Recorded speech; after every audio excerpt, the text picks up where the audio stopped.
Levi Hunter knelt in the middle of the Silver Creek Tavern, a man who had never asked for anything in his 38 years of life, and uttered words that broke every rule he had ever set for himself.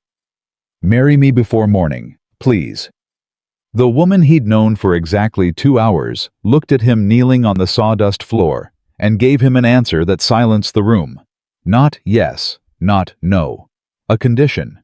A condition so impossible that 3 people in the tavern burst out laughing. But Levi Hunter got up, put on his hat, and walked straight out into the Montana night to try by all means. Follow us to the end, because what happens between that tavern floor and dawn will change everything you think about the capabilities of a lonely man when the right woman finally tells him the truth. Please subscribe, leave your city in the comments, and never leave before the end. Levi Hunter was 38 years old and had never once asked for help. Not when the north fence collapsed in the blizzard of 1881, and he repaired 40 yards of wire alone in a whiteout with his bare hands going numb inside his gloves. Not when he lost 60 head of cattle to a river flood the following spring and rebuilt the herd from 23 animals over 3 years. Not when his father died and left him 40 acres and a debt and a brother who walked out the door 6 months later without looking back. He handled things. That was who Levi Hunter was. The territory knew it. Silver Creek County knew it.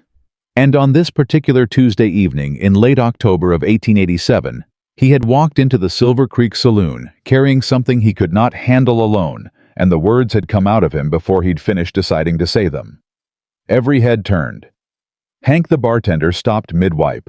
Old Pete Calloway looked up from his beer. The 2 ranch hands by the window froze with their cards in the air, and the woman at the end of the bar, the one who'd been there 2 hours, ordered coffee instead of whiskey and hadn't spoken to a soul. That woman turned around. Brown eyes. Dark hair pulled back from a face that wasn't soft so much as attentive. She wore a traveling coat still carrying the dust of the road, and she held her coffee cup. The way people hold warm things when the cold has gotten inside them somewhere along the way. Like warmth is not a comfort, but a necessity. She looked at Levi Hunter the way you look at a problem you've decided to solve. "That's not your business," Levi said. "You made it everyone's business when you announced it to a full saloon." Not cruel, just plain the way you'd tell a man his boot was untied. "So you can be embarrassed about it, or you can tell me what's actually happening." Hank found somewhere else to look. Pete turned back to his beer. The ranch hands resumed their card game with sudden, furious concentration. Levi pulled out the stool beside her and sat down. He didn't know why. He'd spent 38 years making careful decisions, and this was not careful. But something in the way she'd spoken, not frightened, not flattered, not trying to manage him. Something in that had stopped him in a way nothing had stopped him in a long time. "My name is Levi Hunter. I know who you are." She kept both hands on the cup. "Biggest spread north of Billings, 600 head, reputation for being the most difficult man in Silver Creek County." A pause. "I'm Sophia Bennett. I'm passing through on my way to Bozeman. I leave on the morning stage." The morning stage. He absorbed that. "That's 6 hours from now. Give or take." He looked at Hank. "Whiskey." Hank poured it fast. Levi took the glass and turned it on the bar without drinking it. "I have a brother," he said. "Younger, Daniel. Left 12 years ago. I haven't heard from him since." He stopped. Then, 3 weeks ago, a lawyer named Gerald Marsh contacted me from Helena. Marsh told me Daniel's been back in Montana for 4 months. 4 months 100 miles from here, and he never came to the door. Sophia was still. Not the stillness of someone waiting for a pause to speak. The stillness of someone genuinely listening. "Marsh has been telling Daniel that my father's ranch was supposed to be split 50-50 when he died, that I've been stealing Daniel's inheritance for 12 years. Is that true? No. Flat as a hammer strike. Daniel was 18 when our father died. He stood in that house and told me to my face with witnesses that he wanted nothing to do with ranching. He signed a document, witnessed and filed with the county. He finally drank the whiskey. But Marsh has convinced him the document was forged. And Daniel believed him." The way she said it, not a question, not a judgment, just a recognition, landed somewhere it hurt. "Daniel had reasons to be angry at me," Levi said. That's the truth I've been sitting with for 3 weeks. Marsh didn't invent the anger. He just found it and used it. Sophia set her cup down. What does any of this have to do with needing a wife by morning? And there it was. The worst of it. My father's original land grant has a provision from 1869, old territorial law. He turned the empty glass over slowly, something to do with his hands. If the primary heir dies or vacates the property without leaving a designated continuation of household and a blood relative contests, the land reverts to the territory for public auction. She went very still. Marsh found that provision, Levi said. He doesn't want Daniel to have the ranch. He wants the land himself. He's been buying distressed properties across this county for 3 years. Railroad developers in Chicago want the corridor, and my north section sits right on the route. He looked at his hands. The provision only works if I have no household, no wife, no children, no designated heir. Marsh built his entire strategy around that. So if you marry, she was working through it fast, he could see it. The provision collapses. An established household can't be dissolved under the 1869 law. Marsh loses his mechanism entirely. He looked at her directly. He filed an emergency injunction this afternoon with the territorial court in Helena. If I can't prove a change in household status within 48 hours, the injunction freezes every financial transaction on the ranch. I can't pay my hands, can't buy winter feed, can't operate. And a ranch that can't operate through a Montana winter doesn't survive 1 month. The fire in the corner crackled. Outside, the first real edge of winter moved through the October dark. Sophia turned back to her coffee. She was quiet for long enough that he was certain she was about to stand up and leave, and he'd have deserved it. Sitting beside a stranger and unloading the worst of himself was not reasonable behavior, and he knew it. But she didn't leave. She turned and looked at him with those steady brown eyes, and what he saw in them was not pity and not calculation. It was the expression of someone deciding whether a thing is real. How many women have you asked tonight? Practical, direct, like she was taking stock of the tools available before starting the work. Something crossed his face. You're the first. Why? Because every woman in this county knows me. He stopped. They know what I'm like to live alongside. What are you like? The question surprised him. People in Silver Creek didn't ask Levi Hunter what he was like. They already knew what he was like or believed they did, which for most purposes amounted to the same thing. I'm not... He stopped, started over. I don't make it easy. No, she said without surprise. I imagine you don't. She looked at him for a moment.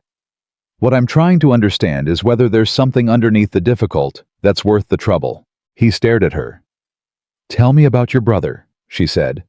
Not the legal situation, the real part. And something happened then that Levi Hunter had not been prepared for, he answered. Daniel and I were not alike, he said. Our father was a hard man. He believed the ranch was everything. He passed that belief to me, and I took it without question. He turned the glass over again. Daniel painted. The mountains, the horses, the land. He was extraordinary at it. And I never once told him so. Not once in 18 years of watching him. He paused. When our father died and Daniel said he was leaving, I thought he was telling me he'd lost, that the ranch was mine and I'd won something. His jaw tightened. It took me 12 years to understand he was telling me he was finally free. Sophia didn't move. Do you miss him? Every day. No armor in it. Just the plain truth of a man who has carried something heavy long enough to have stopped noticing the weight. I looked for him. Hired someone to look the second year. Nothing. After a while, he exhaled. After a while you stop pulling at doors that won't move. Or, Sophia said quietly, you stop pulling because it hurts too much, and the door was never locked. The words landed somewhere he wasn't defended against. He felt them land. You talk like someone who's thought a great deal about other people, he said. I've thought a great deal. Something shifted in her voice, just a degree, just enough to notice. I had a husband, Thomas. He died 3 years ago, first winter we were in Montana. Fever. She said it without rawness, not because it didn't hurt, but because she had carried it long enough to know exactly where to put it. Since then, I've been building a life from nothing in a town that didn't know my name. You get good at paying attention to what's real and what's performance when you don't have the luxury of being wrong about people. And what do you see when you look at me? He asked it before he'd decided to. She held his gaze without flinching. A man who built something real and is terrified of losing it, she said. And under that, a man who's been alone so long, he's started to believe alone is the only option. She paused. Those are two different problems. The legal one I understand. The other one is the one that worries me. The fire popped. The clock above Hank's shelf ticked on toward midnight. What are you proposing exactly? Sophia asked. Legal marriage, he said. You'd have full deed rights as a hunter spouse, financial support, protection under the law. At the end of whatever period we agreed. Stop. One hand up. Not harsh, just precise the way she did everything. Don't tell me what you'll give me. Tell me one true thing about yourself. Not about the ranch, not about the law. One true thing about who you are. He sat with that question. 38 years old. Nobody had ever asked him that. Not once. I looked for Daniel for 2 years, he said finally. Every lead, every rumor, every name that might have been him in a different county. I never told anyone because it felt like... He stopped. Because admitting you're looking for someone means admitting you need them. And I didn't know how to need anyone. He looked at her. That's the truest thing I can tell you. I have needed people my whole life, and I have been completely unable to say so. Sophia was very still. Then something moved in her expression, not softened, not swept away. Opened. Like a window that's been painted shut for years, finally giving on its latch. I have a condition, she said. He went careful. Name it. Before I answer anything about marriage, you ride to wherever Daniel is staying, tonight. You knock on that door and you talk to your brother. Not about Marsh, not about the law, not about the ranch. Her voice was level and absolute. You say what you should have said 12 years ago. Whatever that is, you say it. She held his gaze. If you can do that, I'll still be here when you get back. He stared at her. You want me to ride out in the middle of the night? Yes. To find a man who hasn't spoken to me in 12 years. Yes. In order to convince a woman I've known for 2 hours to marry me for legal reasons. When you say it like that, she said entirely composed, it does sound difficult. It sounds insane. Probably. She didn't blink. Are you going to do it? 3 seconds of silence. The clock ticked. The fire burned. Then Levi Hunter stood up from that stool, laid money on the bar, enough for his whiskey and her coffee, and then some, and pulled his hat down. Where is he staying? She didn't ask how he knew she'd know. Neither did he. He just asked because she was the kind of woman who had already found out. Mrs. Holbrook's boarding house on Clearwater Road, she said. Room 4. He turned toward the door. Levi. He stopped. Don't go there to fix anything, she said. Go there to tell the truth. There's a difference.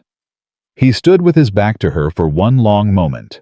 Then he nodded, not to her exactly, but to something that had been waiting a long time to be acknowledged, and walked out into the Montana night. The cold hit him immediately. October dark mountain cold. The kind that makes you feel the size of the land, and the smallness of everything you think you own.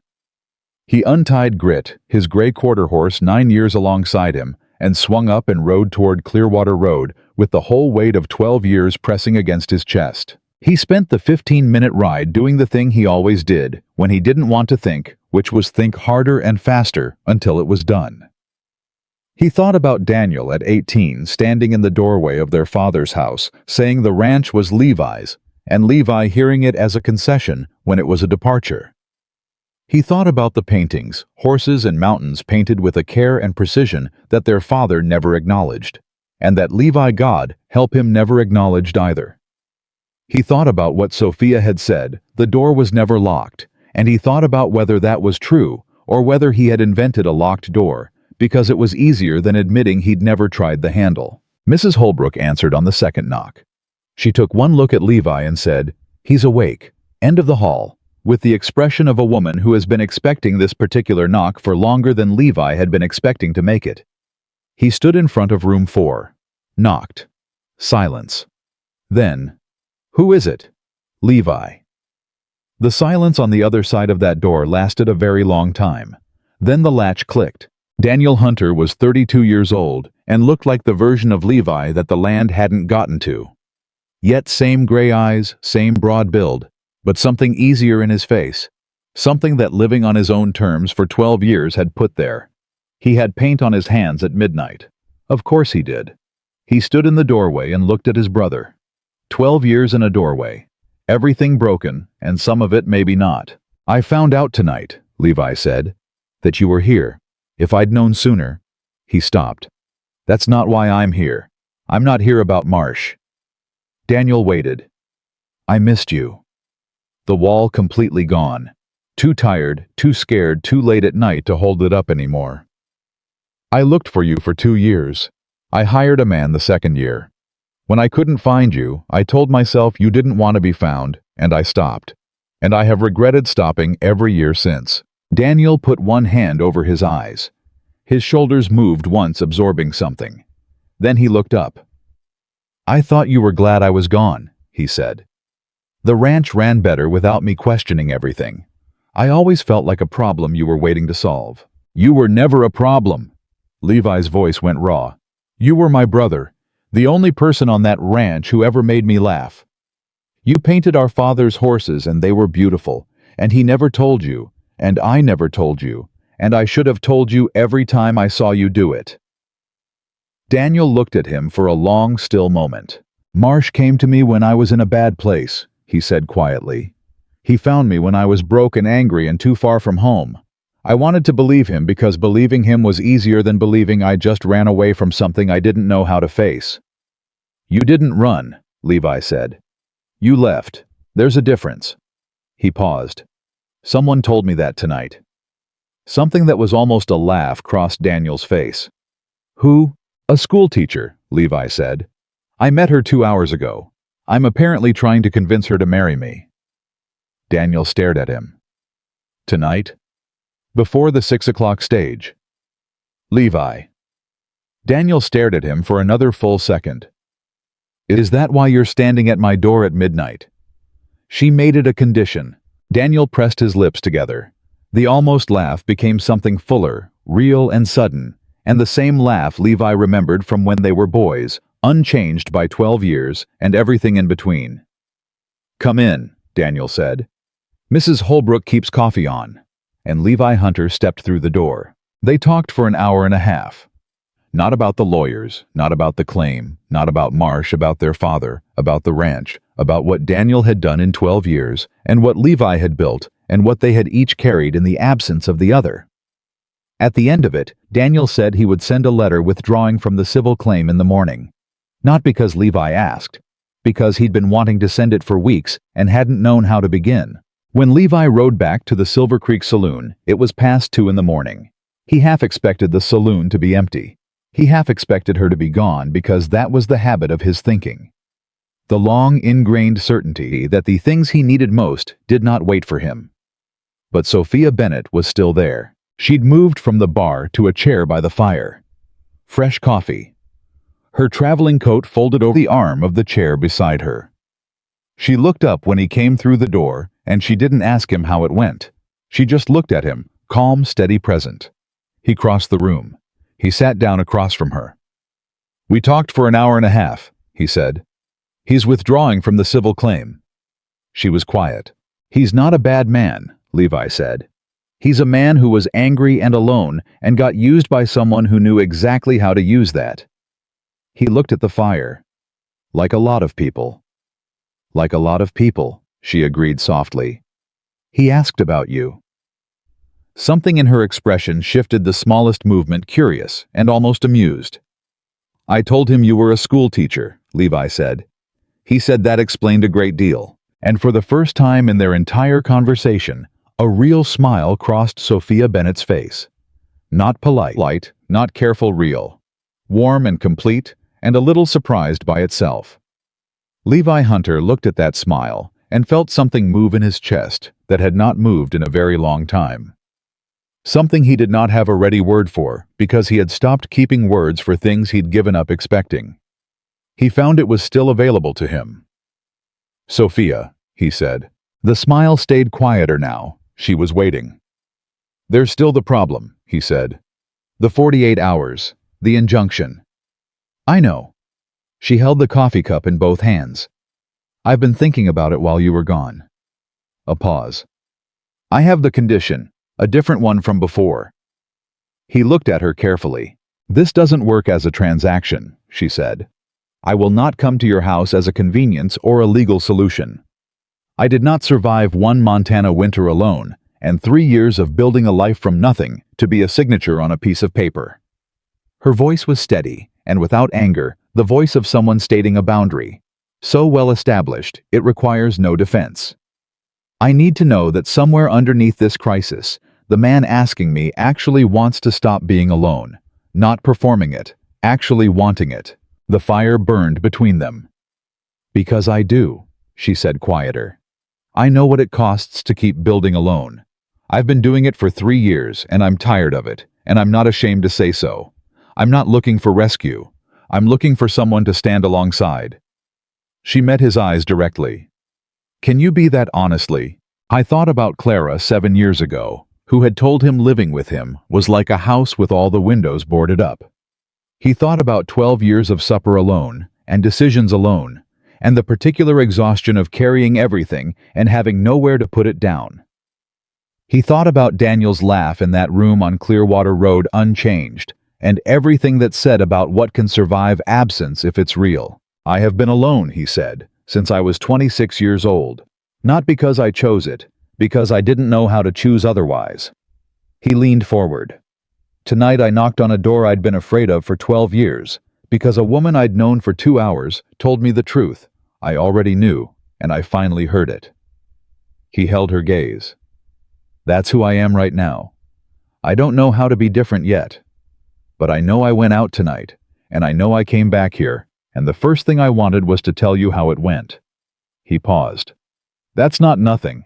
Sophia looked at him across the firelight for a long, still moment. "No," she said. "That's not nothing." She unfolded the letter she had written while he was gone, the one to the Bozeman School Board, and she held it in both hands, and she looked at it, and he understood that this was the moment. Not the legal arrangement, not the ceremony, not the paper. This was the real thing, a woman holding the shape of one life, deciding whether to put it down and pick up a different one. He said nothing. He let her decide. She folded the letter precisely, the decision in the fold of it. "I'm going to need my own room," she said. Something in his chest released like a breath held too long. "You'll have one. And I want to teach. If there's a school in this county that needs a teacher, there is. Millbrook School's been empty since March. I'll need to visit it before I agree to anything. I'll take you tomorrow." He caught himself. "Today. This morning." She stood up and put on her traveling coat, and she looked at him with those steady, light-holding eyes, and he had the absolute clear sensation of standing at a threshold, the kind you can't uncross, and that makes the landscape behind you look different forever once you do. Is there a justice of the peace in this town? Judge Nathaniel Cobb, Maple Street. Does he appreciate being woken at 2 in the morning? He does not, Levi said. But he owes me a favor. The smile again, full and brief as lightning on the mountains over fast, but you know exactly where it struck. "Then I suppose," Sophia Bennett said, "you'd better go knock on another door." And Levi Hunter did exactly that, pulling his coat against the October wind and riding hard toward Maple Street, with the weight of everything still unsettled pressing against his ribs, because a man can say yes to a new life with his mouth long before his bones believe it. Judge Nathaniel Cobb answered the door in his nightclothes, and a look that could have stripped paint off a barn wall. "Levi Hunter." The judge's voice had the quality of a man who had been expecting trouble from this particular direction for years and was not surprised it had finally arrived at 2:30 in the morning. "This better be the most important thing that has ever happened in Silver Creek County. It might be the most important thing that's ever happened to me," Levi said. "I need a marriage performed, tonight." The judge stared at him for a long, flat moment. "Come inside before you let all the heat out." The woman Levi brought to Judge Cobb's front parlor 40 minutes later was not what the judge had expected. He admitted that freely later to anyone who asked. He had expected someone young and perhaps frightened or desperate or both. What walked through his door was a woman in a traveling coat with sharp brown eyes and the composed expression of someone who has thought through every angle of a difficult decision and made her peace with the uncertainty that remains. The judge looked at Sophia Bennett. He looked at Levi Hunter. He had known Levi for 15 years, had watched him build his ranch, and watched him refuse every attempt at friendship, or softening or connection that anyone in the county had ever offered him. He looked at the way Levi stood beside this woman, not over her, not behind her, but beside her with his hat in his hands and his jaw set, and something in his eyes that the judge had not seen there before. "Names," the judge said, reaching for his record book. "Levi James Hunter." "Sophia Ann Bennett," the judge wrote. His wife, who had appeared silently in the doorway, wrapped in a quilt, watched without a word. "Do you understand," the judge said, looking at Sophia directly, "that this is a legal and binding marriage under the laws of Montana Territory?" "I do." "And that it carries full legal weight and is not dissoluble, except by the process established under territorial law?" "I understand." The judge looked at Levi. "Do you enter this of your own free will without coercion or fraudulent intent?" Levi looked at Sophia. Something passed between them. Not romance, not yet. Not the way romance looks in the stories people tell. It was something quieter and more durable than that. It was two people who had looked at each other clearly in the middle of the night without pretense and decided that clarity was enough to begin with. "Yes," Levi said. The ceremony took 11 minutes. The judge's wife served as witness. When it was done, the judge's wife pressed Sophia's hand between both of hers and said, "I hope you know what you've taken on," which made Sophia laugh, a real laugh, sudden and warm, and the judge's wife smiled at the sound of it, like someone hearing a good sign. Outside, the Montana night had gone very still. The wind had dropped. The stars burned cold and clear overhead. Sophia stood on the judge's porch and let out a breath. "Well," she said. "Well," Levi said. "I'm married." "We both are." She looked at him sideways. "Have you eaten anything today?" He had to think about it. "Breakfast, maybe." "That's what I thought." She pulled her coat tighter. "Is there anywhere in this town that has food at 3 in the morning?" "Mabel's kitchen opens at 4. She feeds the ranch hands before the early shift." "That's an hour away. I have biscuits at the ranch." She looked at him. "You're inviting your wife of 11 minutes to your ranch," she said with the precision of someone noting an interesting development. "I'm inviting you somewhere with food and a fire," he said. "You can call it whatever you want." She considered that for exactly the time it took to decide. "Let's go," she said. The ride to the Hunter Ranch took 30 minutes. Mostly in silence, which should have been uncomfortable and wasn't. Sophia rode a boarding house horse the judge's wife had arranged for her, a steady bay mare that she handled competently without asking for help or direction, which Levi noticed and filed away. She didn't talk to fill the silence. She looked at the land around them, the great dark spread of Montana under the stars, with the expression of a person taking inventory. When they crested the last rise, and the ranch buildings came into view below them, the main house, the bunkhouse, the barn, the outbuildings. She pulled her horse up briefly. "It's big," she said. 312 acres. "I meant the house." He looked at it. He had stopped seeing the house a long time ago. It was just where he slept, where he ate, where he put things down when he came in from the work. But looking at it now through her eyes, he tried to see what she saw. A 2-story frame house, solid and well-maintained, because he kept everything maintained that was his nature, but bare. No curtains in the windows. No flower bed. Nothing in front of it that said someone lived there instead of just worked there. "It's empty," he said. "That's what you're seeing." "It's also large," she said, and there was something careful in her voice, like she was choosing the most accurate word instead of the unkind one. "I'll be fine." Inside, he built up the kitchen fire, found the biscuits 2 days old, but holding up, and put on coffee. Sophia sat at the kitchen table and looked around the room with the quiet thoroughness that was becoming familiar to him, and he let her look without explaining anything. "You have no curtains," she said. "I know. Anywhere in the house. I've never needed them." She was quiet for a moment. "Who cooks for you?" "I do. Or Hector. He's my foreman. His wife sends food over sometimes." "Maria Vasquez." He turned from the stove. "You know Maria. I met her this afternoon at the general store. She told me about the ranch. She didn't mention you were—" She stopped, reconsidered. "She said you were the most stubborn man in the county and that someone ought to straighten you out." A pause. "I think she may have undersold the situation." Levi put the biscuits on the table and sat down across from her. "What else did Maria tell you? That you hadn't taken a day off in 6 years.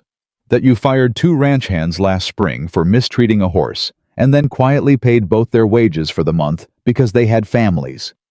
She looked at him over the rim of the coffee cup he'd put in front of her. "She told me the ranch is run clean, no debt, no shortcuts. Maria talks too much."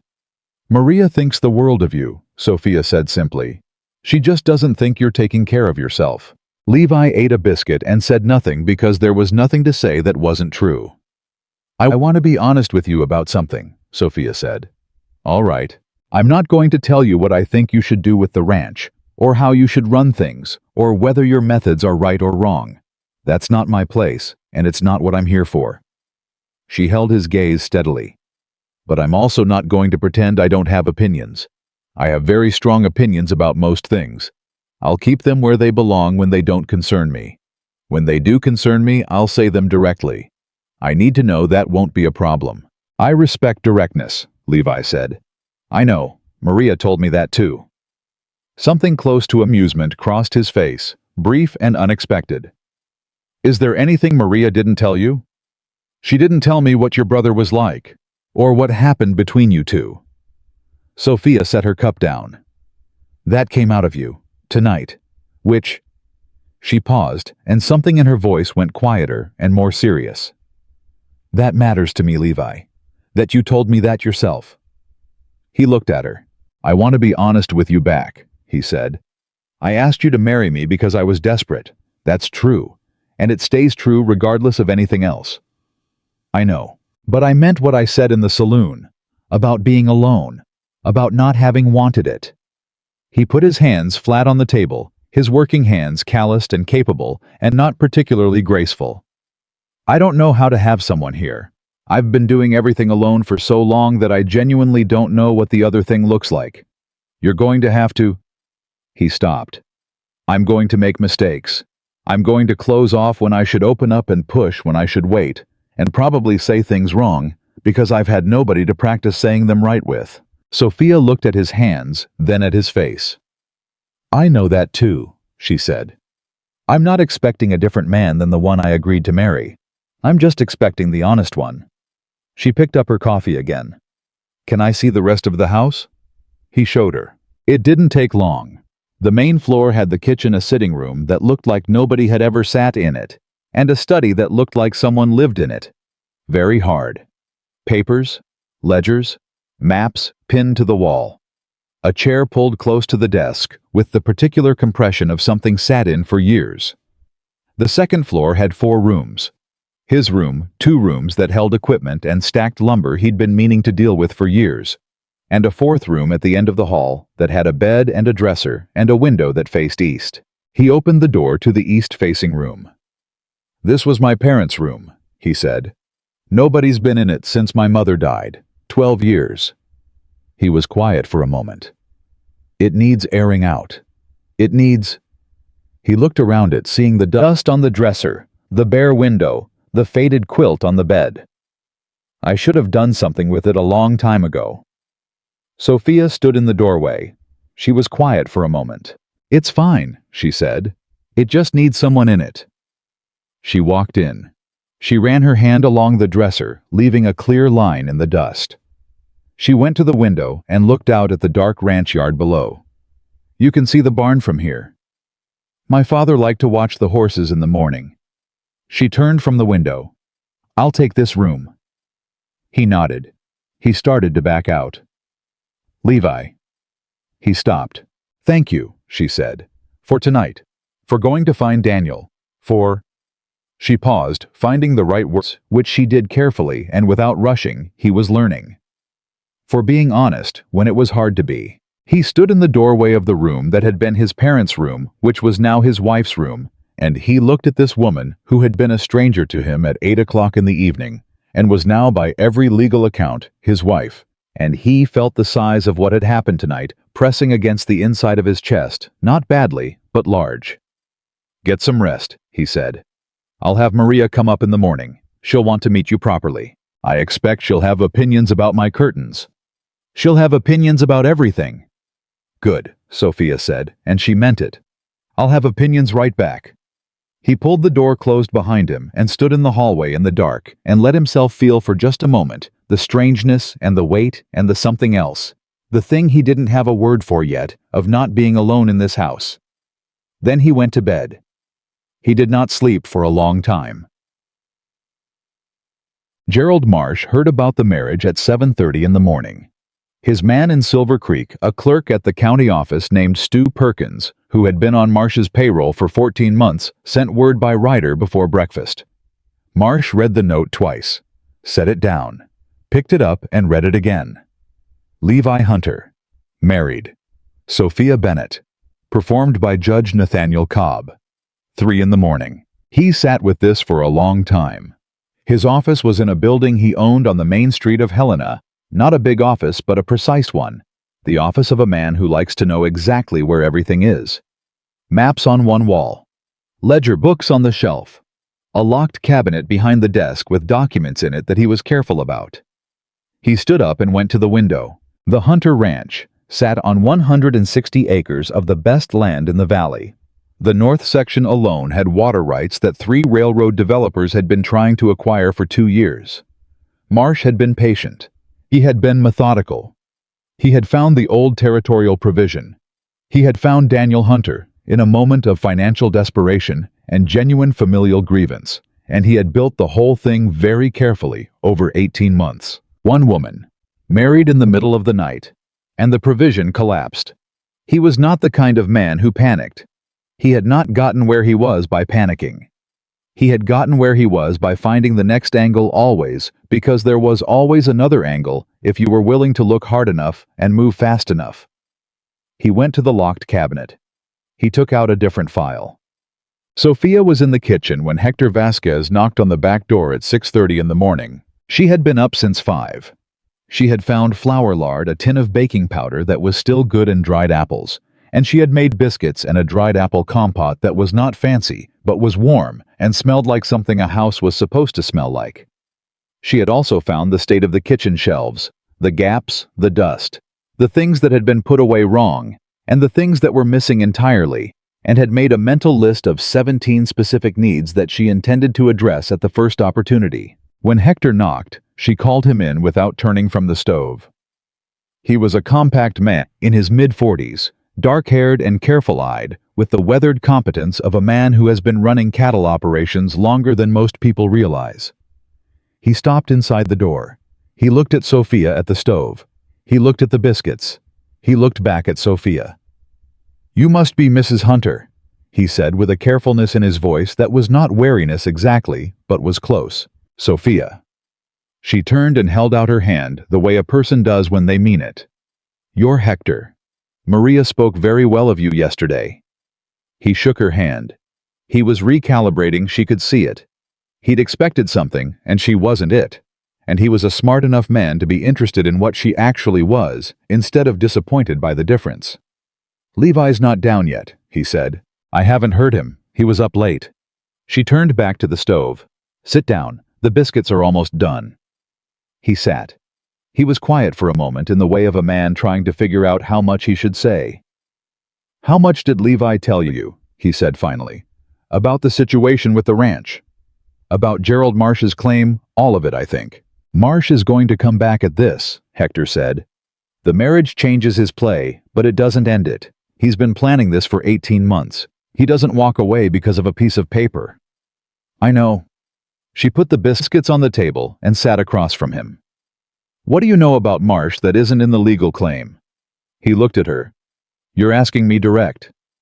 I'm always direct, she said. It saves time. What do you know? Hector folded his hands on the table.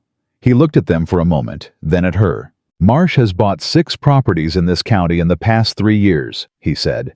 2 of them through civil claims, 2 through foreclosure, 2 through what looked like willing sales that I'm not sure were entirely willing. He paused. There's a man named Cal Drury. Used to own the Drury spread east of here, 400 acres good water. He sold to Marsh 14 months ago.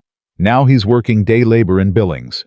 I've heard things from Cal directly when he was drinking things about the nature of the pressure that was put on him. What kind of things?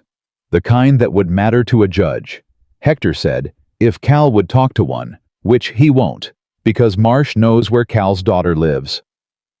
The kitchen went very quiet. Sophia looked at Hector steadily. That's the shapes of it, she said. That's the shape of it. She was thinking. He could see it, not the visible busyness of someone who makes a show of thinking, but the stillness of someone for whom thinking is a working process that goes quiet and deep before it comes back up. If Cal Drury's testimony could be secured, she said, would there be a case? Possibly. But like I said, I know, he won't talk to a judge. She looked at the table. He might talk to someone who isn't a judge, someone who doesn't have any authority over him or any ability to compel him. She looked back at Hector. Someone who just listens. Hector studied her. You're a school teacher, he said. I am. You're not a lawyer. No. She met his gaze without flinching. But I've been in rooms with frightened people all my working life. Children who've been told they can't learn or don't matter or are too small to have something worth saying.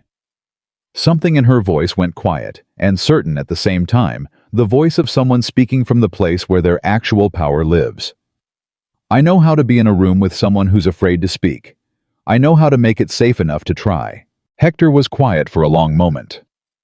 I'll find out where Cal Drury is, he said. Good. She picked up a biscuit. Tell Maria she's welcome for supper tonight if she'd like to come.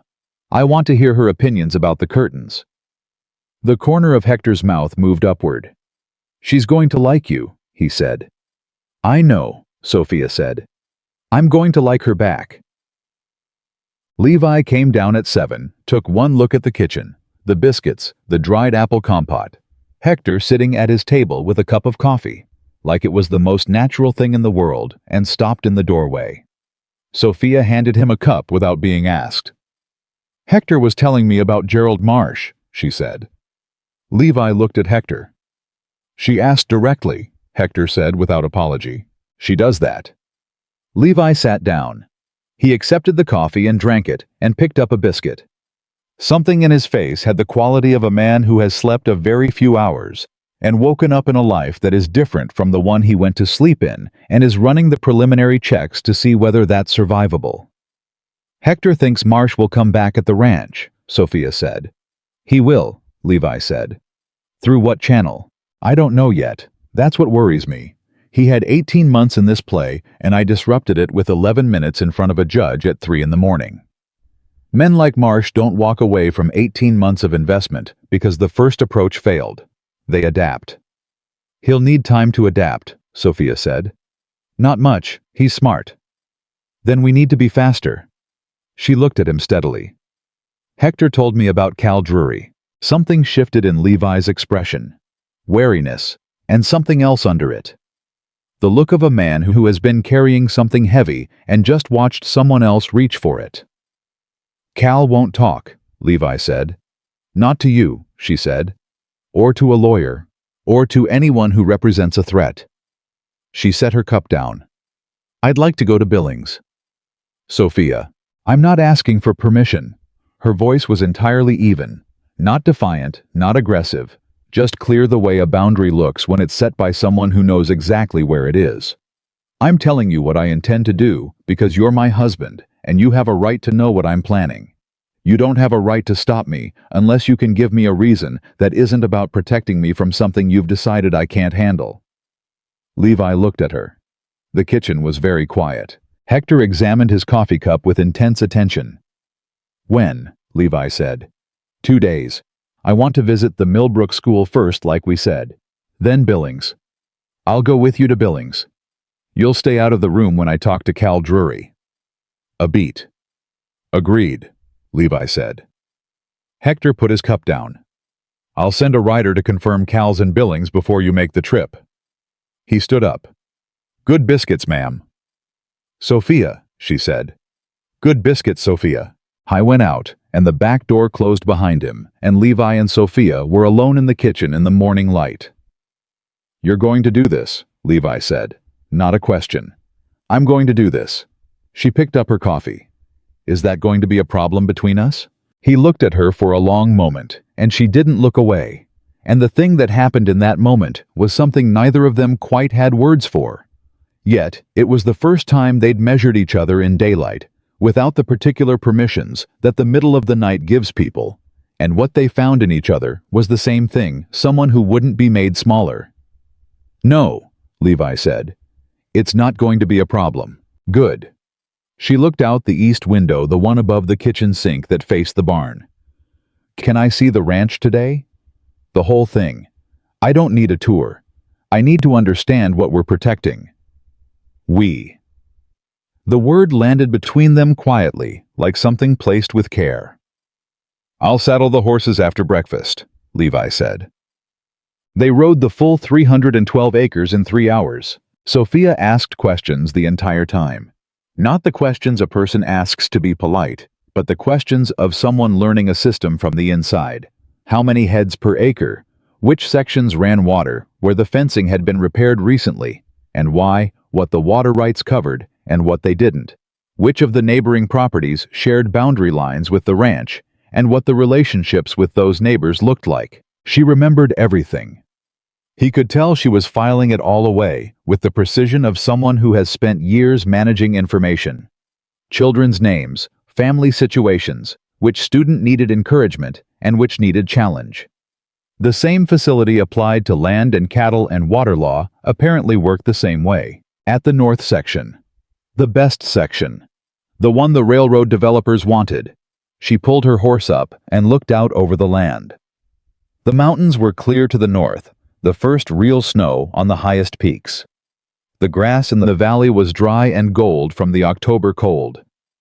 This is what Marsh actually wants, she said. Yes. The water rights in particular. The North Fork of Silver Creek runs through this section year-round. In a railroad corridor, reliable water is worth more than the land. She was quiet for a moment. Levi, she said. What's the status of those water rights legally? Are they attached to the land grant, or are they documented separately? He looked at her. They're in the original land grant. Same document with the 50-50 provision Marsh has been using. So Marsh has seen that document in full. Through Daniel's access, yes. Then he knows everything that's in it. She turned her horse to face. Is there anything else in that document that you've never had reason to look at closely?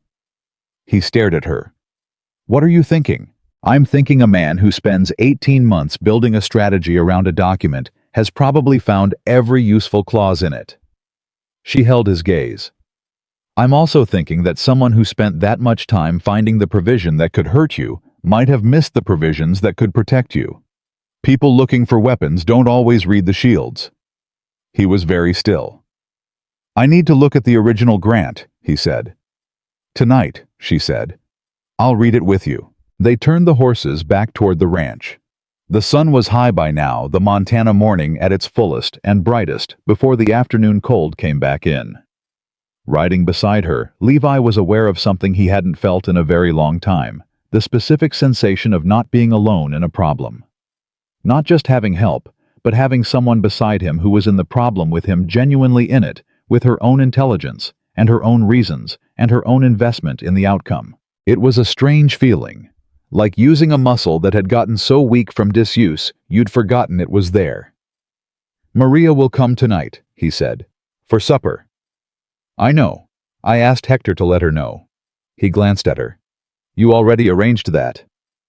The house needs curtains, she said, entirely straight-faced. Maria will have opinions. I'd like to hear them. He looked ahead at the ranch coming up below them, the solid, familiar shape of it. The barn and the bunkhouse and the house with no curtains in the windows. "Sophia," he said. "Yes. I want to say something and I'm not entirely sure how to say it." She waited. She had that quality again, the active stillness, the full attention. He was going to have to get used to being paid that kind of attention, he realized. It wasn't comfortable yet. It might not be comfortable for a long time. "I made you a promise," he said. In Judge Cobb's parlor. Some of it was legal language, but some of it... He stopped. He started again. "When I said I'd provide for and protect, I didn't mean it the way some men mean it. I didn't mean I'd stand in front of you and make your decisions. I meant..." He looked at her then and let her see whatever was in his face, which was something he wasn't practiced at, and which cost him something. "I meant I'd stand beside you, if that's what you'll let me do." Sophia looked at him. The brown eyes steady, the face thoughtful, the small lines at the corners of her eyes, from years of watching things carefully and thinking about what she saw. "That's the most you've said in one stretch since the saloon," she said. "It took me all morning to get there." She looked ahead at the ranch again. "Stand beside me then," she said. "But keep up. I move fast." He almost smiled. The closest thing to a smile she'd seen from him. Something in the set of his mouth that wasn't quite there yet, but was moving in the direction of there. "I noticed," he said. They rode in from the morning sunlight, and the house came up around them, and above the front door, the Montana sky was wide and blue and cold and enormous. Somewhere in Helena Gerald Marsh was opening a different file and looking for the next angle. Somewhere in Billings Cal Drury was working day labor and carrying a silence that was heavier than the work. And inside the Hunter Ranch on the kitchen table, where the breakfast things were still sitting, was a deed to 312 acres that two people had not yet read together. And somewhere inside that old document maybe was something that Gerald Marsh in 18 months of careful looking had not thought to find. Sophia swung down from her horse and handed the reins to the stable hand, who came running and walked straight toward the house with the particular purposefulness of a woman who has decided what needs to be done next and intends to do it. And Levi Hunter, 38 years old and married for 9 hours, watched her go and felt something shift inside him, something old and stubborn and defended, move over just slightly to make room. He tied his horse and followed her in. And by the time Levi crossed the threshold, Sophia was already at the study desk with the land grant spread open under her hands, reading with the focused intensity of someone who has learned that the most important information is almost always in the part nobody thinks to look at twice. She didn't look up when he came in. "Read this." She put her finger on a paragraph near the bottom of the third page, dense territorial legal language, the kind written in 1869, by men who assumed everyone reading it would be a lawyer or a land commissioner. "Tell me what that means in plain terms." Levi leaned over her shoulder and read it. Then he read it again. Then he straightened up and stood very still. "It means," he said slowly, "that if the primary holder of the land grant can demonstrate continuous and uncontested productive use of the land for a period of not less than 10 years, the reversion clause in Article 4 is considered null and void." Sophia looked up at him. "Article 4, she said, "is the provision Marsh has been using." "Yes."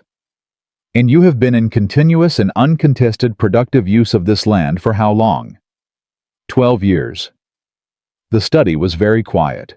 "Gerald Marsh," Sophia said carefully, "built his entire strategy on a provision that became legally unenforceable 2 years ago." Levi put both hands flat on the desk.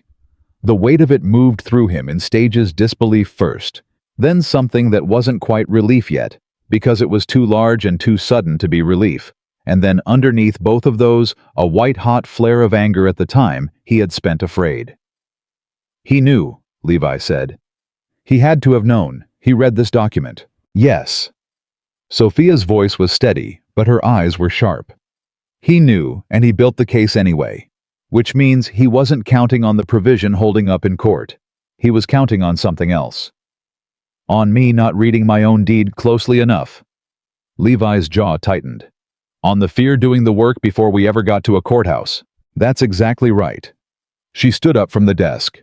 Which tells us something important about Gerald Marsh. He doesn't fight legal battles. He fights psychological ones. He finds the thing a person is most afraid of losing, and he makes them believe they're already losing it before a single judge has ruled anything. She looked at him directly. What does that mean for Cal Drury? I understood immediately. It means Cal never had a real legal threat against him either. Marsh pressured him into selling by making him believe he'd lose everything in court, but the actual legal case was probably as thin as this one, which means Cal Drury's testimony is even more valuable than Hector thought. Sophia moved to the door. Because Cal's not just a witness to pressure tactics. Cal is proof that Marsh's entire method is built on intimidation, not law. She stopped in the doorway. We need to get to Billings. I said 2 days. Tomorrow morning, she said. Early. He looked at her, this woman, who had been his wife for 9 hours, who had ridden his entire ranch and memorized its water rights and read his land grant and found the answer inside 45 minutes of careful attention. Who moved like someone for whom the distance between understanding a problem and acting on it was very short. Tomorrow morning, he said. She was already walking toward the kitchen. The rest of that afternoon moved fast and with purpose. Hector came in from the range at noon, and Levi showed him the document, the paragraph, the nullification clause. Hector read it twice, then sat down heavily in the study chair with the expression of a man absorbing a very large piece of news. Marsh knew this, Hector said. We know. So his whole play was bluff. His whole play was fear, Sophia said from the doorway, where she had appeared silently with coffee for both of them. There's a difference. Bluff is when you know you'll lose. Fear is when you make the other person lose before the game even starts. Hector accepted the coffee. He looked at Sophia with the expression he'd had that morning, the recalibration, the interest in what she actually was. You said you're a school teacher, he said. I am. You think like a lawyer.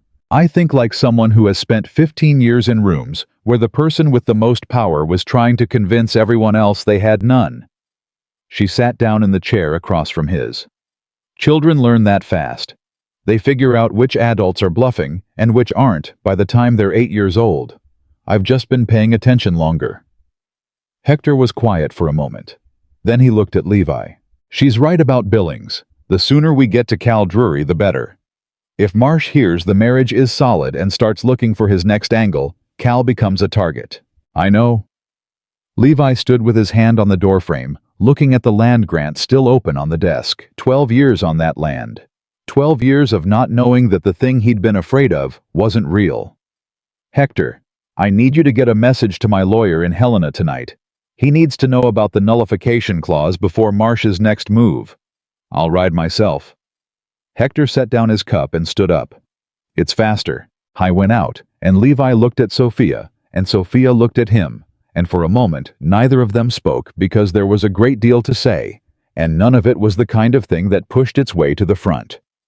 It settled instead, the way serious things do, into the space between them. You saved the ranch, Levi said. This afternoon, reading that document. The document was already there, she said. It just needed someone to read all of it. I should have read it years ago. You were too close to it. She stood up. When you're afraid of losing something, you look at the thing that's threatening it. You don't always look at what's already protecting it. He absorbed that. I'm going to make supper, she said. Maria's coming at 6. You don't need to cook. She gave him a look that was not unkind, but was absolute. I like to cook, she said. It helps me think. Don't take it away from me. He held up both hands briefly, a gesture of surrender, so instinctive and unguarded that it surprised him a little. He was not a man given to gestures. She almost smiled again and went to the kitchen.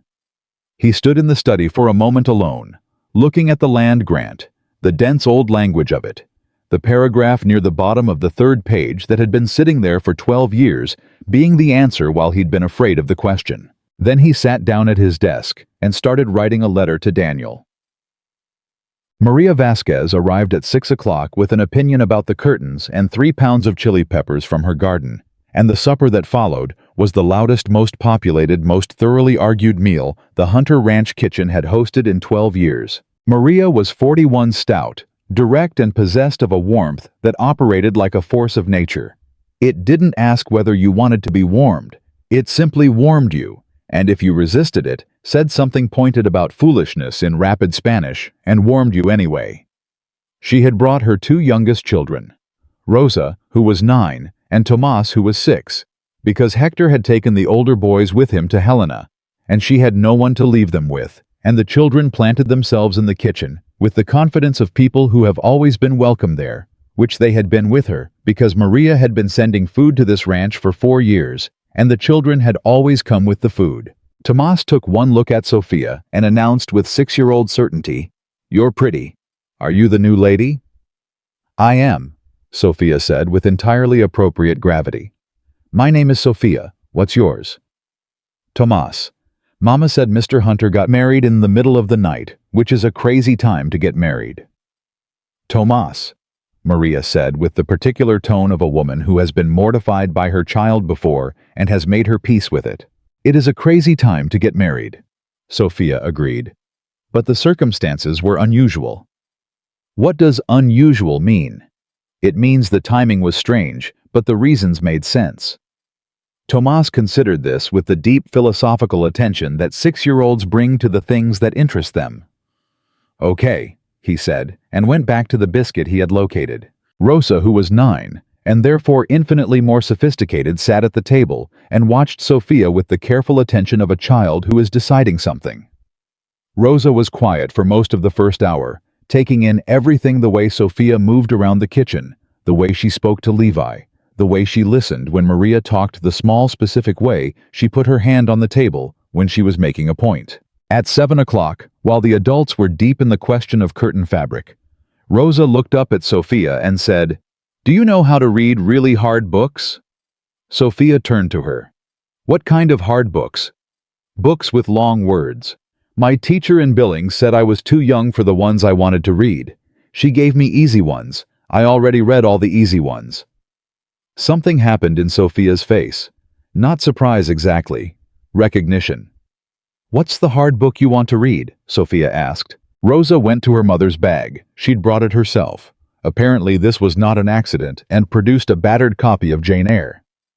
Sophia looked at the book. She looked at Rosa. She sat down next to her at the table.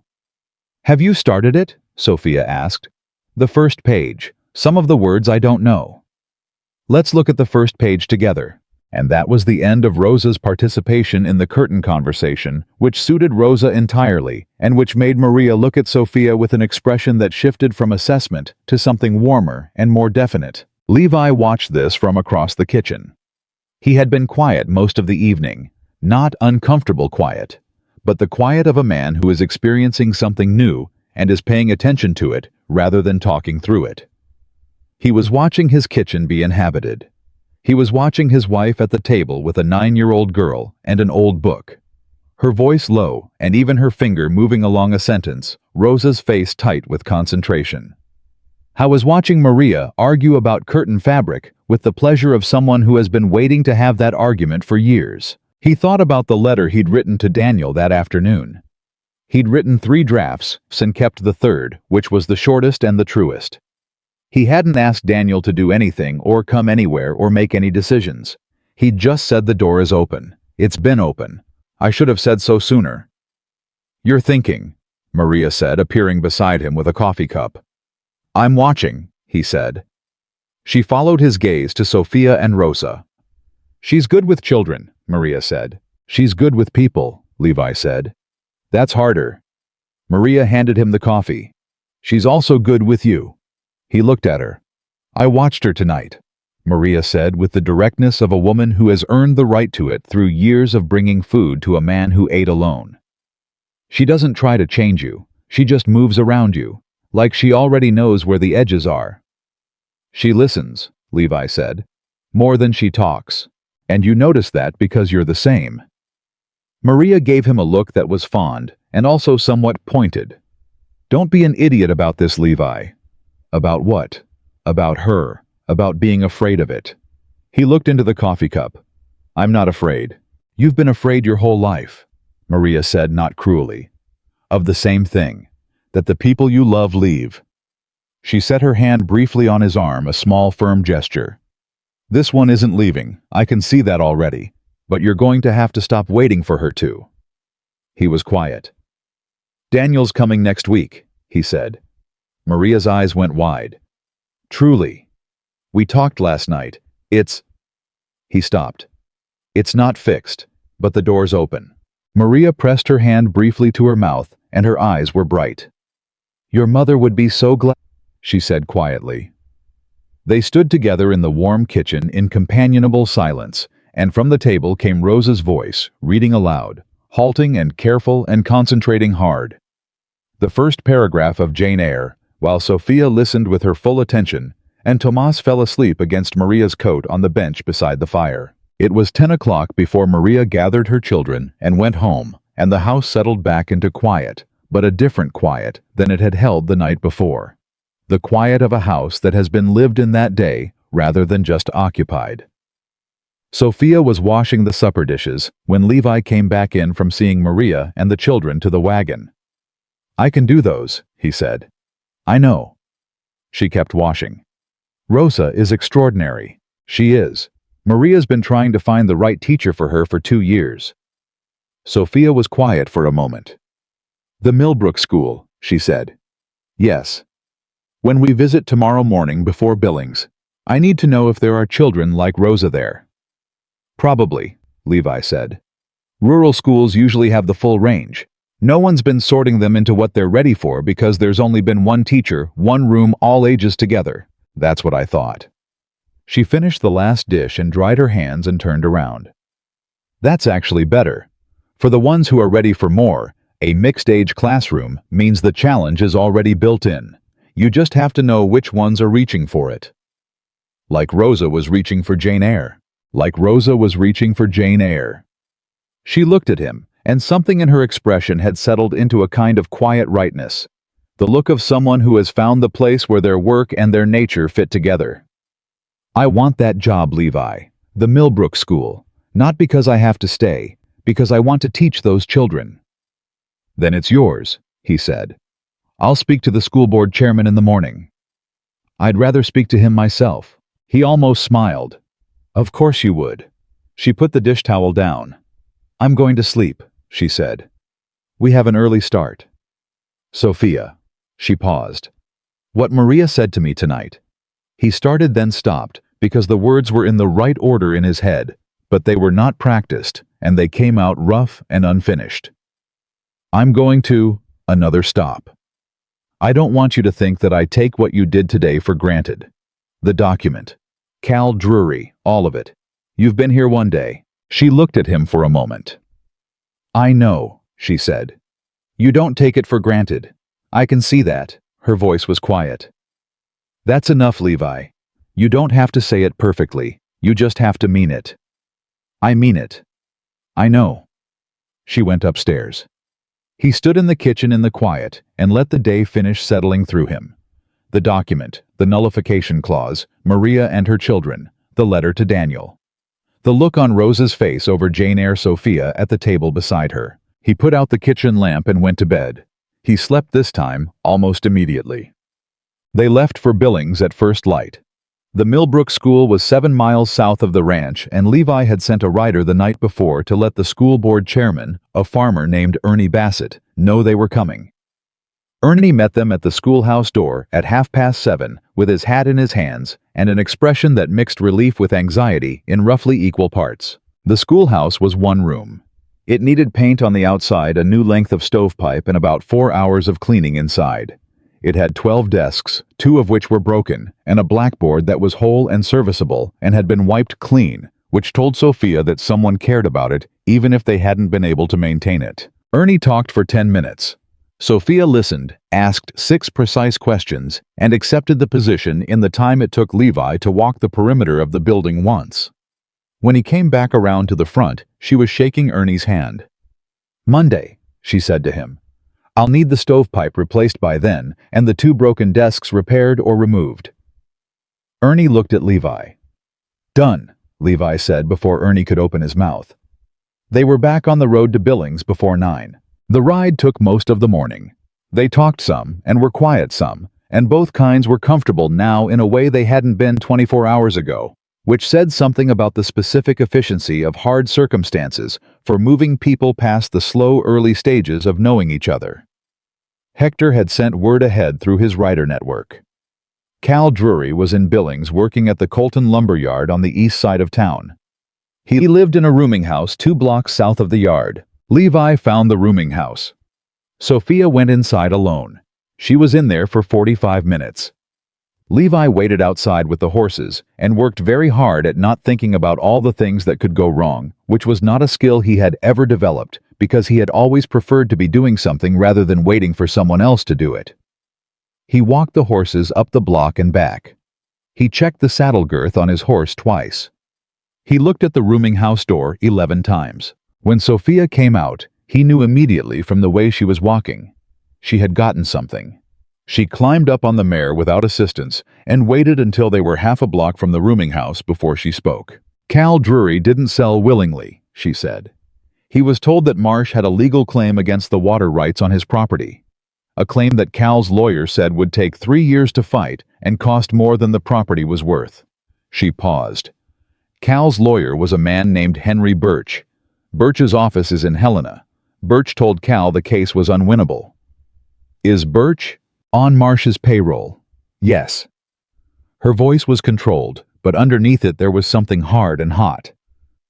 He's done it before, Levi. At least twice that Cal knows of. Marsh identifies the property he wants. He finds or manufactures a legal threat.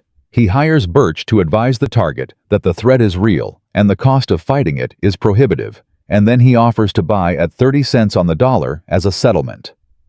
She exhaled. He's done this at minimum 4 times in this county, possibly more. Will Cal testify? He'll write a sworn statement. He won't go into court, not yet. Marsh made a specific threat about his daughter Cal's youngest, she's 17, lives in Bozeman, and until that threat can be neutralized, Cal won't put his name on anything that goes to a judge. Levi was quiet for a moment, working through it. If we can establish that Marsh's claim against my ranch is fraudulent, which we can with the nullification clause, it takes Marsh's credibility away, he said. If his credibility is gone, the threat to Cal's daughter has no teeth. That's exactly what I told Cal. Sophia kept her eyes on the road ahead. He said he'd wait. He said if we can expose Marsh publicly, he'll give us the statement. We need my lawyer and the nullification clause in front of a judge first. How fast can that happen? If Hector reached Helena last night and my lawyer moved on it this morning, Levi calculated. A week, maybe less if the judge expedites. Then we have a week. She turned to look at him. What will Marsh do in a week? Try to find another angle. Levi's jaw was set. He won't know about the nullification clause yet. When he finds out, he'll panic, Sophia said. And panicked men make mistakes. Or they stop being careful about who gets hurt. The weight of that settled between them. Hector needs to know, Sophia said. I'll send word as soon as we're back. They rode on. The mountains were sharp and white to the north, the afternoon clouds moving in off the peaks, the way they did in October, fast and purposeful, carrying real cold. Levi looked at the sky and read it the way he'd learned to read it over 12 years, and what it told him was that they had 2 days, maybe 3, before the first hard snow of winter. After winter came, the roads would be difficult. Marsh would know that. Marsh would know that a legal proceeding slowed in winter, that riders took longer, that a man pinned to his ranch by snow was harder to support and easier to isolate. A week was not very much time. Tell me about Henry Birch, he said. Birch has been practicing in Helena for 8 years. Before that, he was in Denver. Cal said he had a reputation before Marsh, a legitimate one. Something changed about 5 years ago. She paused. Cal said Birch drinks, heavily, in the evenings. A man with a drinking problem and a secret is a man who might talk to the right person at the right moment. Yes, Sophia said carefully. But not us. Not directly. Birch knows who Levi Hunter is. The moment he sees either of us coming, he closes up. Then who? Sophia was quiet for a moment. The kind of quiet that meant she had an idea she was turning over before she said it. There's a newspaper in Helena, she said. The Montana Independent. Do you know the editor? Levi thought. Walt Greer. I've met him twice. He's honest. He broke the story on the Keene County land fraud 2 years ago. A journalist asking questions about Helena's lawyers is not the same as Levi Hunter's lawyer asking questions about Marsh's lawyer. She looked at him. If Walt Greer starts asking questions about Henry Birch gets nervous. Levi's mind was moving fast now, the way it moved when a problem stopped being about waiting and started being about action. A nervous man with a drinking problem talks to someone. He needs to talk to the right someone. Walt Greer's been wanting a story about Marsh for 2 years. He told me so at the county fair in August. Levi looked at her. How did you know about the Montana Independent? I read it on the stage between Billings and Silver Creek, she said. There was a copy in the coach. Walt Greer writes well. He has a sense of what matters. You read a newspaper on the stage and remembered the editor's name. I remember things, she said simply without apology or pride. It's useful. He looked at her. 12 years of running this ranch alone, making every decision alone, carrying every worry alone. And here was a woman who had been in his life for 36 hours and had already found the nullification clause, secured Cal Drury's conditional testimony, identified the fraudulent lawyer, and mapped a path through a problem that had been paralyzing him for 3 weeks. What are you thinking? Sophia asked. I'm thinking, he said carefully, that I've been managing this ranch alone for a very long time and I've been doing it well, and I was right to think so. He paused. And I'm thinking that I have been doing it at about half my capacity because I've been carrying all of it by myself. She looked at the road ahead. You don't have to say that, she said. I know. He kept his eyes on the road too. I'm saying it because it's true. They rode in silence for a mile. Levi, she said, yes, I need you to know something. Her voice was careful now, not the careful of someone being diplomatic, but the careful of someone being accurate. I am not doing any of this to prove myself. Not to you, not to the county, not to anyone. She paused. I'm doing it because it needs doing, and I can see how to do it. That's all. I don't want credit for it. I don't want you to feel beholden. I know that, he said. Do you? Because some men would find it threatening. He let the word sit. I know what I've got, Sophia. I might be 12 years slow to admit it, but when I see something clearly, I see it clearly. He glanced at her. I'm not threatened by a capable woman. He stopped, found the word. Relieved. She blinked. It was the first time he'd surprised her. Relieved, she repeated. I've been doing everything alone for so long that I'd stopped believing there was another way to do it. And now there is. He looked at the road. That's relief. That's what that feels like.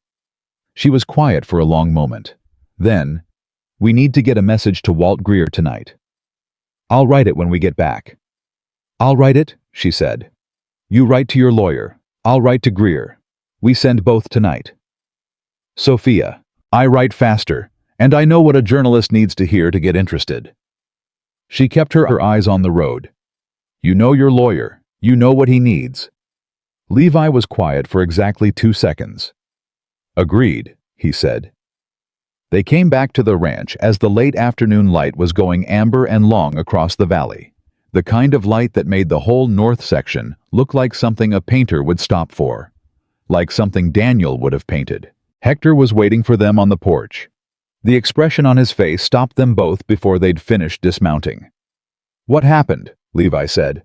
Ryder came from Helena an hour ago.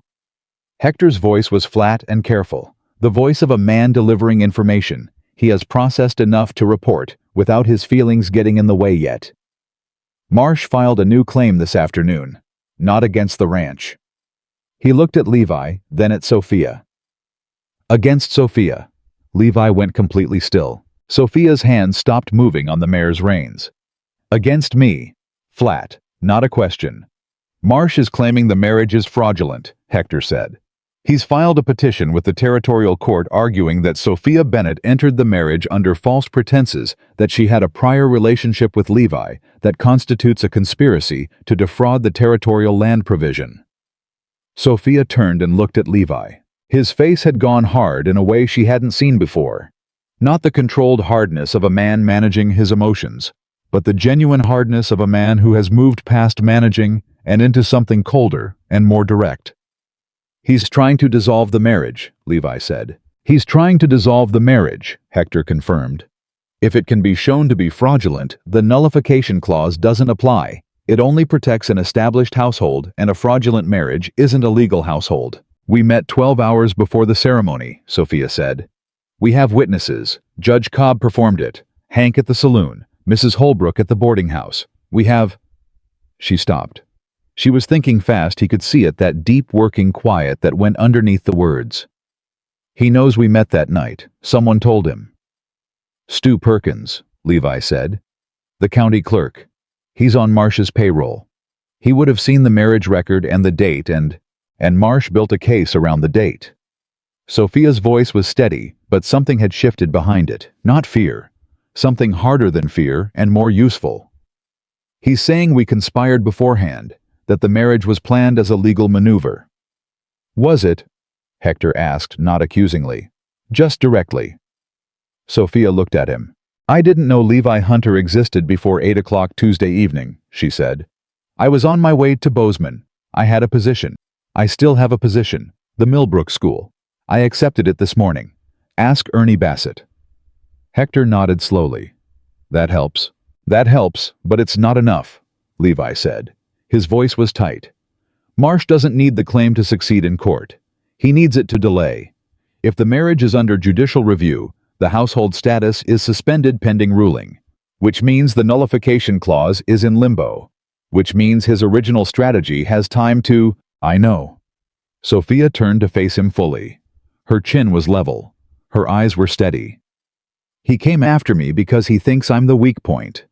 He thinks if he makes this about me, about whether I'm legitimate, whether the marriage is real, whether I'm a woman who can be made to look like a schemer, he thinks you'll have to choose between defending the ranch and defending me."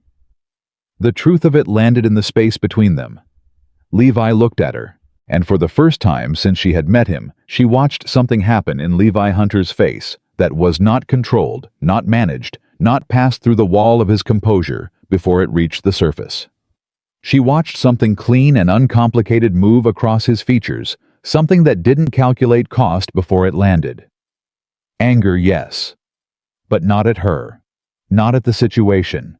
At the idea that she could be used as a weapon against him. "He miscalculated," Levi said. Sophia waited. "He thinks the ranch is the thing I'll protect at the expense of everything else." His voice was very quiet now, the kind of quiet that isn't soft.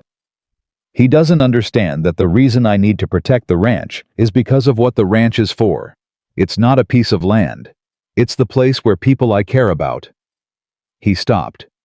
Corrected himself, not because what he'd said was wrong, but because he wanted it to be exactly right.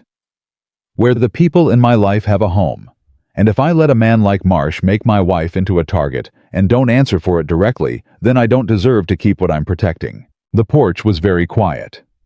Hector looked between them with the expression of a man witnessing something he will remember.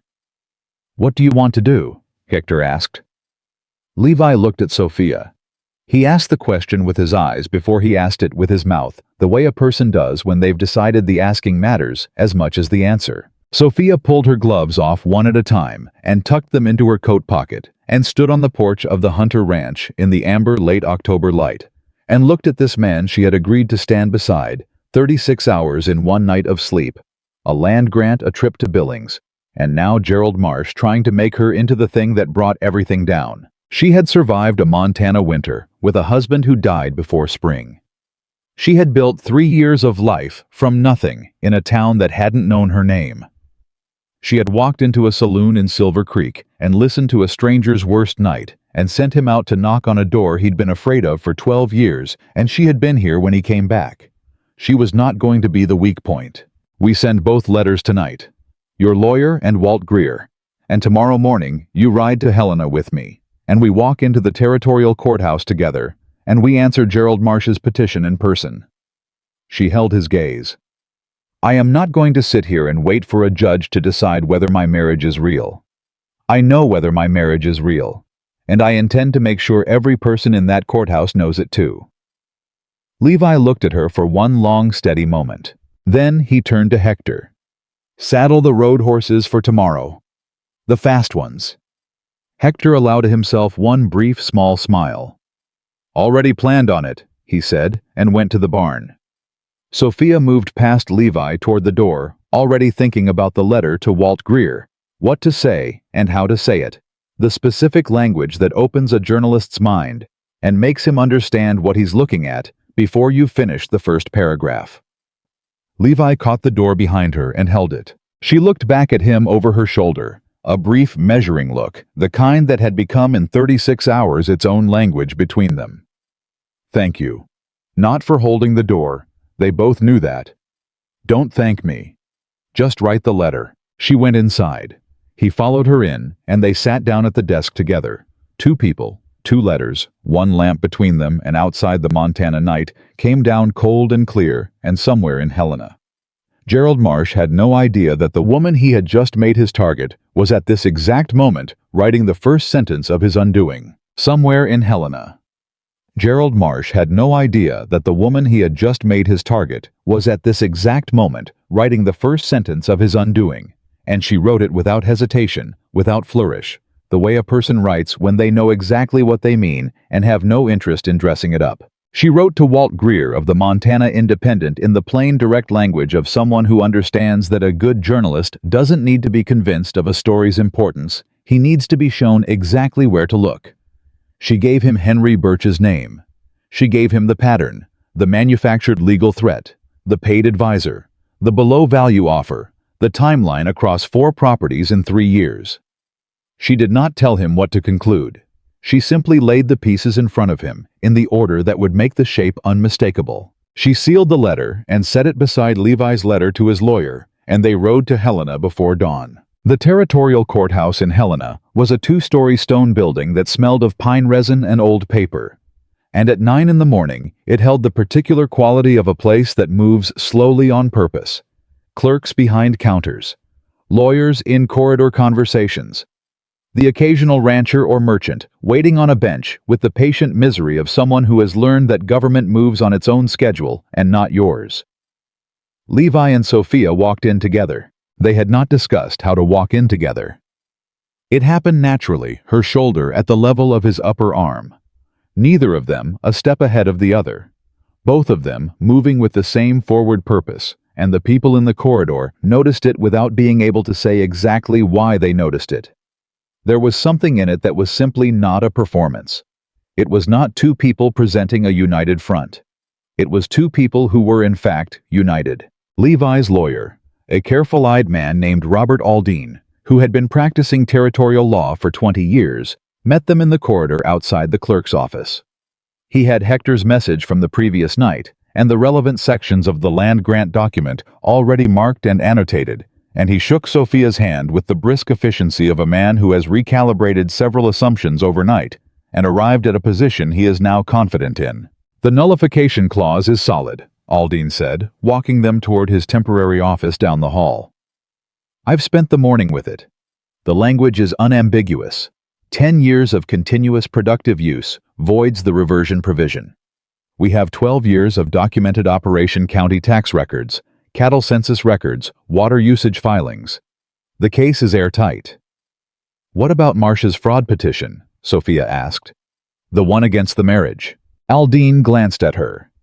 He had the look of a man who had spent 20 years watching people arrive in courthouses, frightened of the wrong thing, and was quietly impressed by a woman who had immediately identified the right thing. "That's the more pressing concern," Aldine said. "Marsh filed it yesterday afternoon. The reviewing judge is Emmett Hale. He's thorough and fair, which works in our favor. But thorough means slow. Hale will want a full evidentiary hearing before he rules on validity." "How long?" 3 weeks minimum, possibly 5. Levi's jaw set.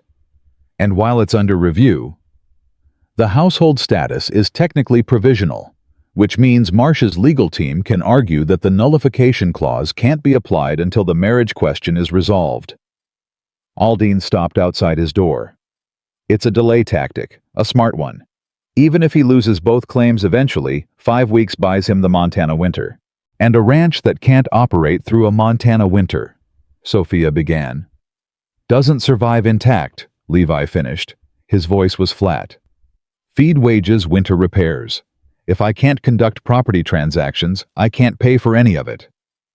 Then we don't let it go 5 weeks, Sophia said.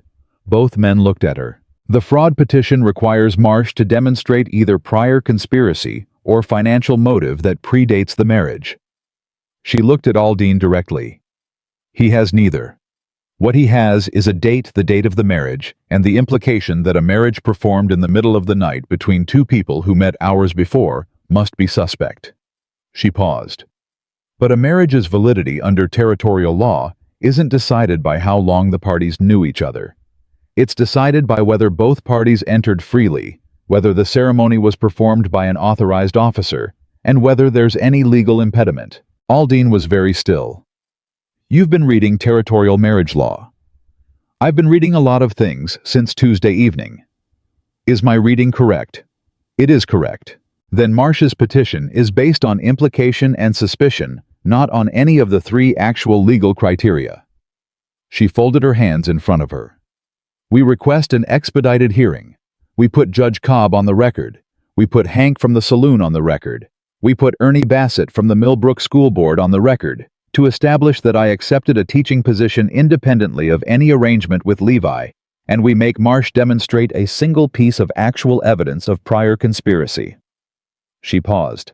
He doesn't have one, because there isn't one. Robert Aldine looked at Sophia Bennett Hunter for a long moment. Then he turned to Levi. Where did you find her? Silver Creek Saloon, Levi said. Tuesday night.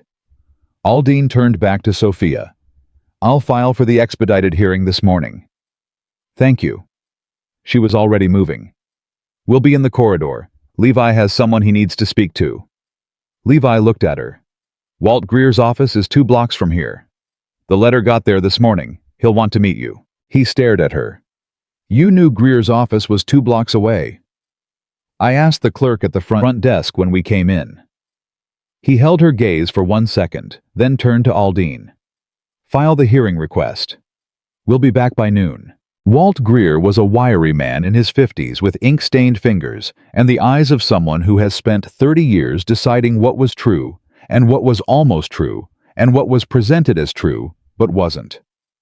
He had the letter Sophia had written open on his desk when they arrived, and he'd clearly read it multiple times because the edges were already worn from handling. He shook Levi's hand. He shook Sophia's hand. He looked at her the way he'd looked at the letter. You wrote this, not a question.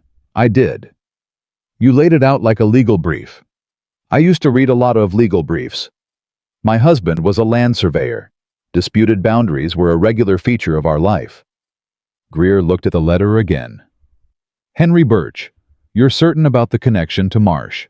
Cal Drury will give you a sworn statement once Marsh's leverage over him is neutralized, Sophia said. I can't give you Cal's name publicly yet, but I can tell you that there are at minimum 3 other property owners in this county who received legal advice from Birch in the context of a Marsh acquisition who might be willing to talk if someone approached them carefully. Names. She gave him 2. She had found both in the county land transfer records she'd asked Aldine's clerk to pull that morning before Levi was awake. Greer wrote fast. If Birch is working as Marsh's instrument, Greer said, there'll be a money trail. Marsh pays carefully, but he always pays. That's the thing about men who operate through intermediaries. The intermediaries need to be compensated, and compensation leaves records. The Helena Bank, Levi said. Marsh uses the First Territorial. I know the assistant manager, Frank Colley. He's not on Marsh's payroll. He's an honest man who won't volunteer information, but won't lie to a direct question from someone with standing to ask. Greer's pen stopped moving. He looked up. Do you have standing? I have an ongoing legal dispute with Marsh that my lawyer can document, Levi said. That gives me standing to request a review of any transactions directly relevant to that dispute. Not the whole account. But if we can identify specific dates. The dates of the 4 property acquisitions, Sophia said. 2 to 3 weeks before each sale. That's when Marsh would have paid Birch to advise the seller. Greer looked between them. Something in his expression had moved past journalistic interest into something more like admiration, which he kept professional but didn't entirely succeed at hiding. "I'll need 2 weeks." "You have one," Sophia said. "After that, Marsh will have adapted to the nullification clause ruling, and he'll look for the next angle. Once he realizes Birch is being investigated, Birch disappears or recants. The window closes." Greer sat back in his chair. "1 week I'll need to work fast." "So will we," Sophia said. They shook hands again and walked out into the cold Helena morning, and Levi matched her stride on the boardwalk, and neither of them spoke for half a block, because they were both thinking, which was becoming one of the comfortable silences between them, the kind that isn't empty but is full of working. "You gave him 2 of the 3 names on that list," Levi said. "Yes." "You're holding the third. The third one isn't ready to talk yet." She kept walking. "I'll know when they are." He looked at her sideways. "You've been building this for 2 days." "I've been paying attention for 2 days." She glanced at him. "There's a difference." They were back at this courthouse by 11:30. Aldine had filed the expedited hearing request. Judge Hale's clerk had received it. The hearing was set for the following Monday, 6 days away, which was faster than Aldine had expected, and which he attributed to Judge Hale's known impatience with what he reportedly called procedural mischief. "Hale used those words?" Levi asked. "His clerk used them," Aldine said. "I believe they were a direct quote." Sophia permitted herself a small satisfied expression that she did not elaborate on. They rode back to Silver Creek in the early afternoon. The mountains were sharp to the north, the first real winter light on them, the low, flat, cold light that makes everything look both clearer and more final. They rode mostly in quiet, and at some point in the last hour of the ride, the quiet changed quality again, the way it had been changing in small degrees since the night in the saloon. Each change so incremental that you couldn't point to the moment it happened, but you could look back from where you were and see clearly that it had. "Tell me about Thomas," Levi said. The question surprised her. She was quiet for a moment, not the surprised closed quiet of someone who doesn't want to answer, but the careful opening quiet of someone deciding how to answer truthfully. "How was a good man," she said finally. "Genuinely good. Not perfect. He was impatient sometimes. He moved fast and didn't always explain himself." A pause. "He died in February. The fever came in November, and we thought he was past it by January, and then it came back." She looked at the mountains. "The worst part was that I'd believed the worst was over. I'd been afraid all November, and then I'd let myself stop being afraid. And February—" She stopped. "I've been careful since then, about believing things are over before they are." "Is that why you kept the letter to Bozeman?" Levi asked. "That night. You'd written it, but you hadn't decided to send it." She looked at him. He was watching the road, not her, which made it easier somehow. "Yes," she said. "I don't commit before I know what I'm committing to. It's not—" She paused. "It's not that I don't trust people. It's that I trust what I can see, what I've had time to look at." She was quiet for a moment. "But sometimes what you can see in one night is enough, if you're looking at the right things." He was quiet. "What were you looking at?" She considered. "The way you talked about Daniel's painting. You said you never told him it was beautiful. Most men wouldn't have admitted that. Most men would have explained it, said they didn't think to say it, or it wasn't the custom or something that made it about circumstances instead of about a regret." She paused. "You said it plain, that you should have told him. Past tense, no defense." She looked ahead. "A man who can say that, actually say it, not perform it, that's a man who has more honest in him than most." Levi rode in silence for a moment. "And that was enough." His voice was careful. "No," she said honestly, "but it was a beginning." She looked at him. "You went and knocked on the door. That was enough." He absorbed that. The road curved south toward the valley, and the Hunter Ranch came into view below them, at the familiar angle, the solid familiar shape of it, and it looked different to him than it had 48 hours ago, and he knew the house hadn't changed, and he knew what had. "I have something to tell you. Something I should have said earlier." She waited. "When I said I'd been alone since I was 26, that's not the whole truth." He kept his eyes on the road. There was a woman, 7 years ago. Her name was Clara. She was a rancher's daughter, good woman, and I asked her to marry me. He paused. She said yes. We were engaged for 4 months. Then she told me she couldn't do it. He stopped. She said living with me was like trying to live in a house where all the windows were boarded up. You could tell there was something inside, but you couldn't get any light in. Sophia was very still. I didn't try to change her mind. Because I knew she was right. I knew it the moment she said it. His jaw worked.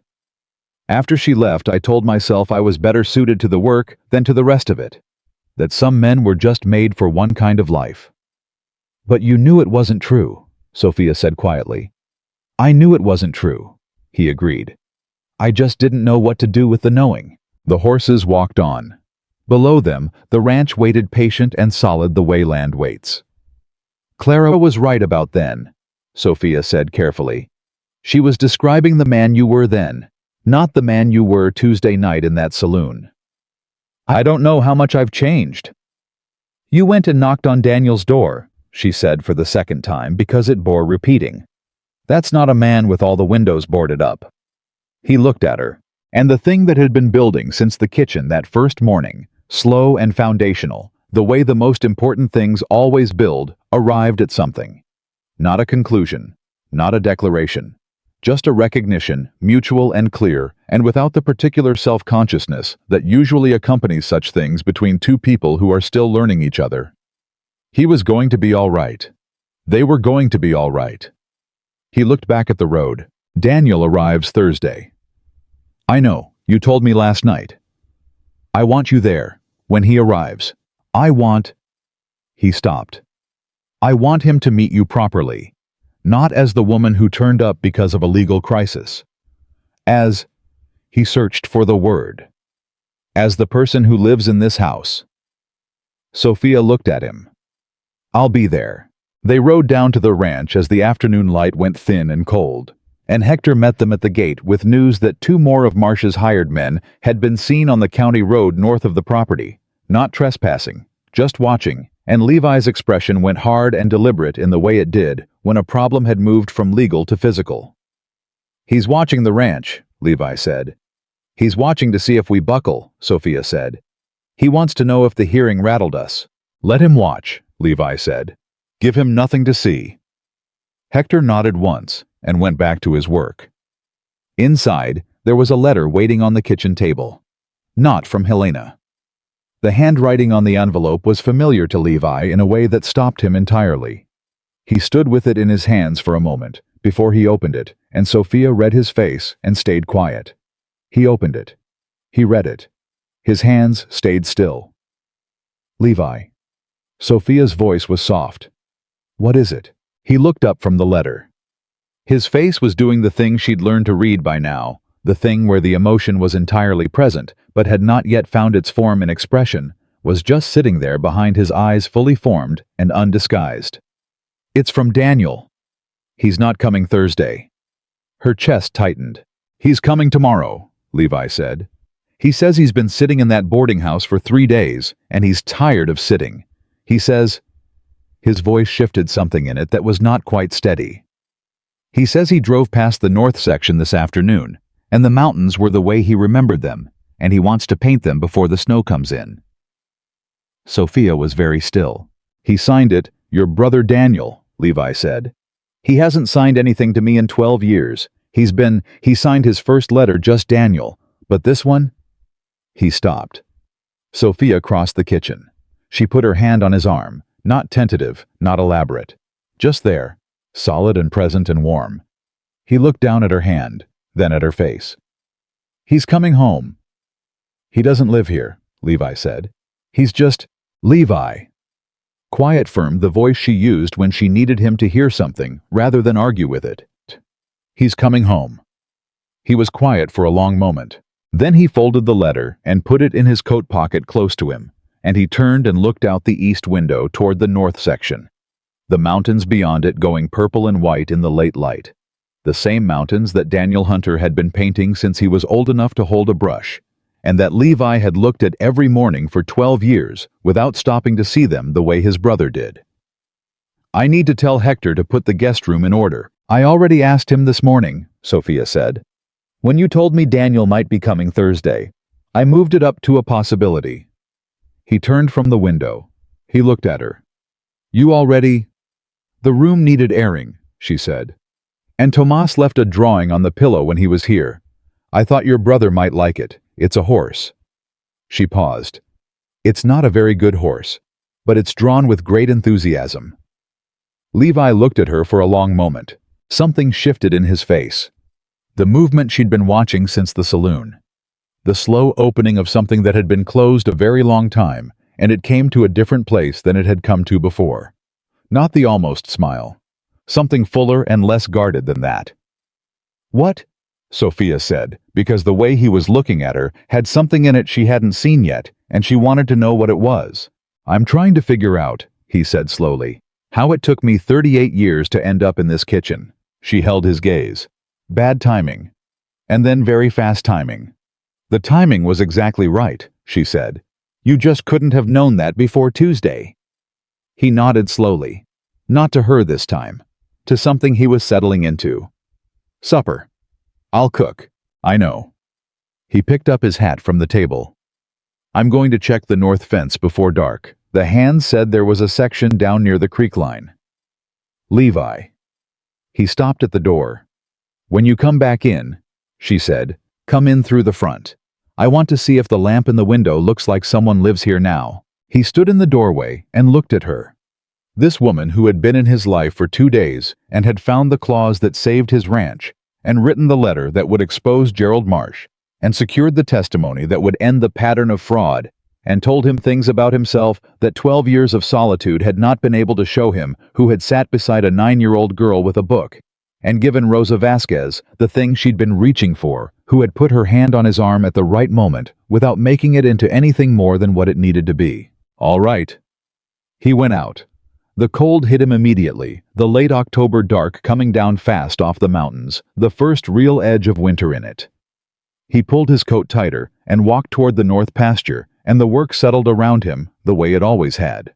The familiar weight of it, the known demands of it, the physical reality of posts and wire and cold ground. But it felt different now. Not lighter, just accompanied.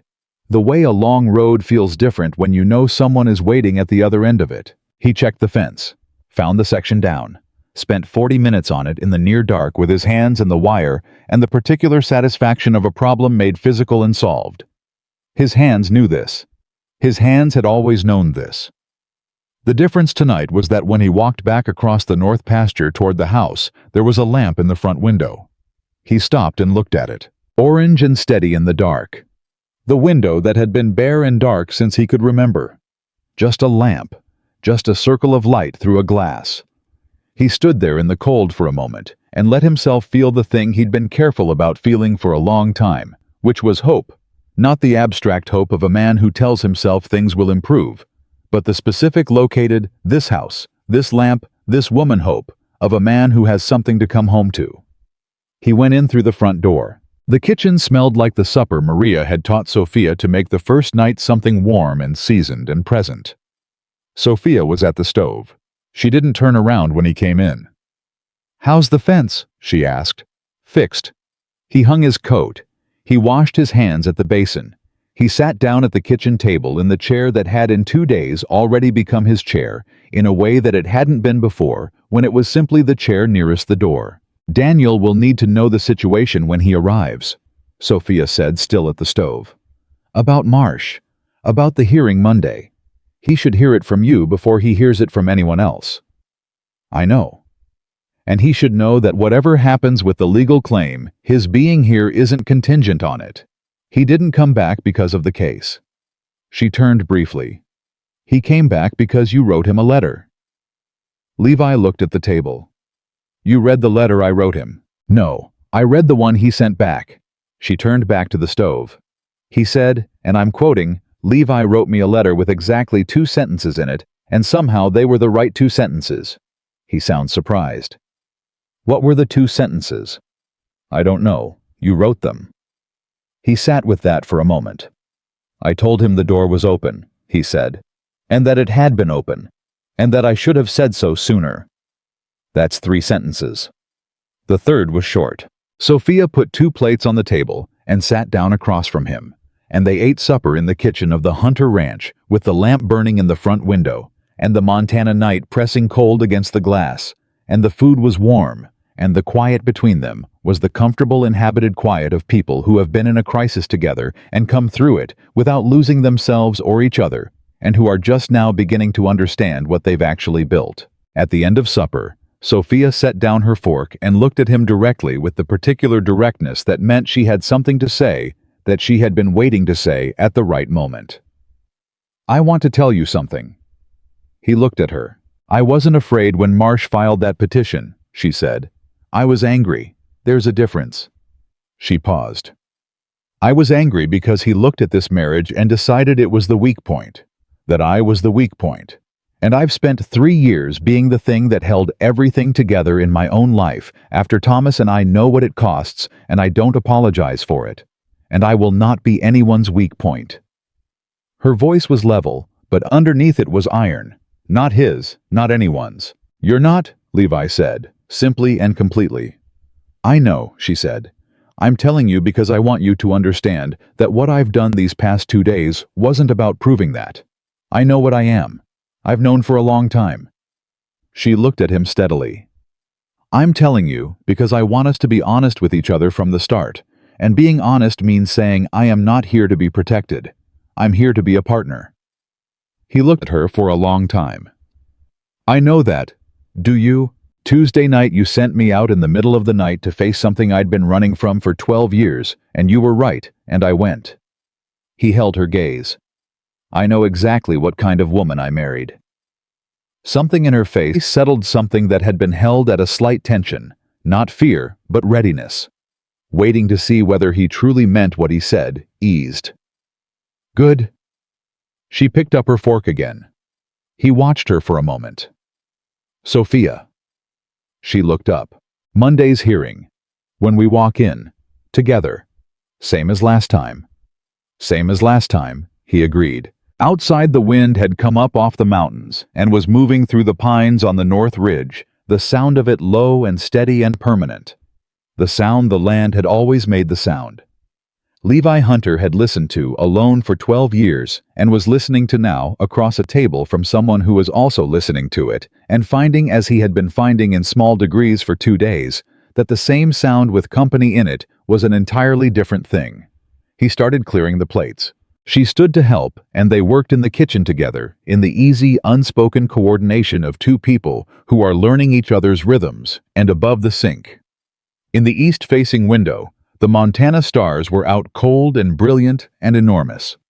The way they got in October and tomorrow, Daniel Hunter was coming home, and Monday they would walk into the courthouse together, and somewhere in Helena, Walt Greer was following a money trail, and Gerald Marsh was about to discover that the person he had decided was the weak point was in fact the strongest thing in the room. The lamp burned steady in the front window. The house, for the first time in a very long time, felt like what it had always been built to be, and it would be tested before the week was out in ways that neither Levi nor Sophia had fully anticipated, because Gerald Marsh was not a man who accepted the shape of a loss without first trying to change it. Daniel Hunter arrived Wednesday morning instead of Thursday, which surprised no one who knew him, and everything about how he operated, he had always moved on. The timing that felt right to him, rather than the timing he'd announced, which was one of the things that had driven Levi to distraction when they were young, and which now, watching his brother ride up the ranch road on a rented gray horse with a canvas roll strapped behind the saddle and paint on his hands before he'd even dismounted, struck Levi simply as Daniel being Daniel, unchanged and permanent as the mountains he'd come back to paint. Sophia stood on the porch beside Levi when Daniel came up the road. She had positioned herself slightly back, not retreating, just giving the 2 brothers the front of the moment, which was where it belonged. Levi noticed. He noticed most things she did. He was learning because most things she did were deliberate without being calculated, chosen without being performed. Daniel pulled up at the gate.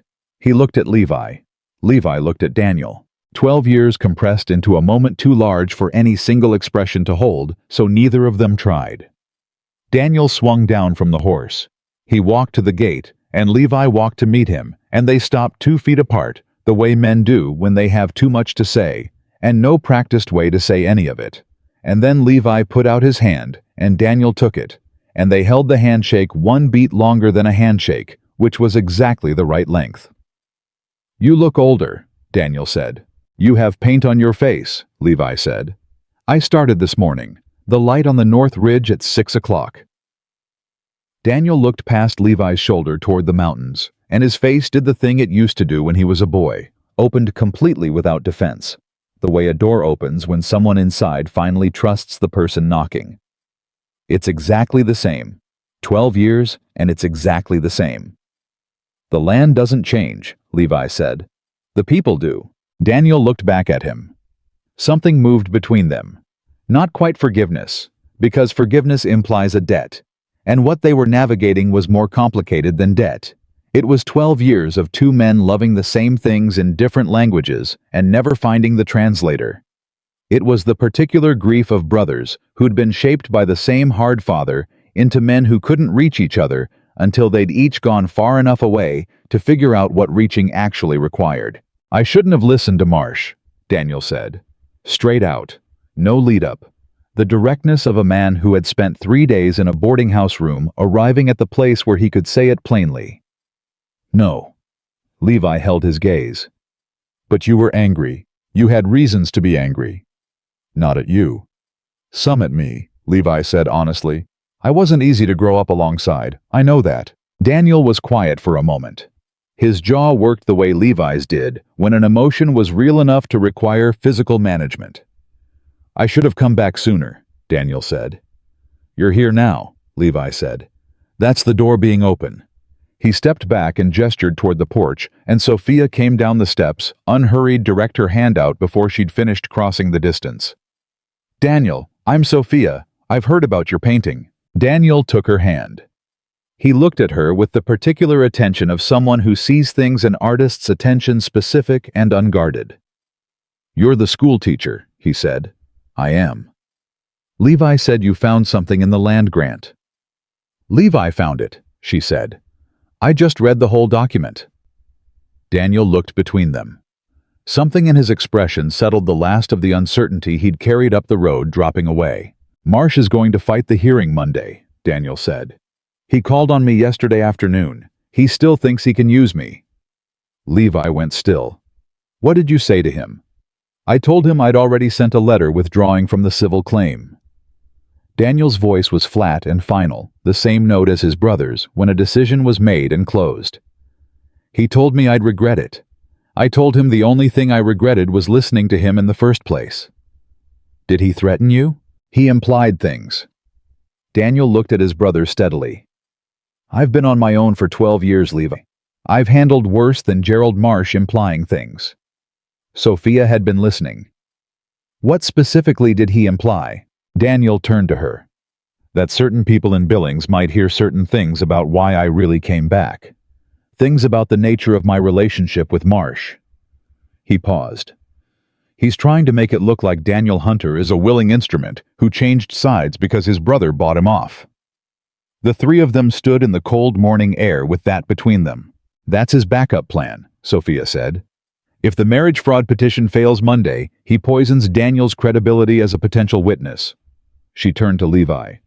"He's been thinking about this since Tuesday night. Every angle." "He needs Daniel to look corrupt," Levi said.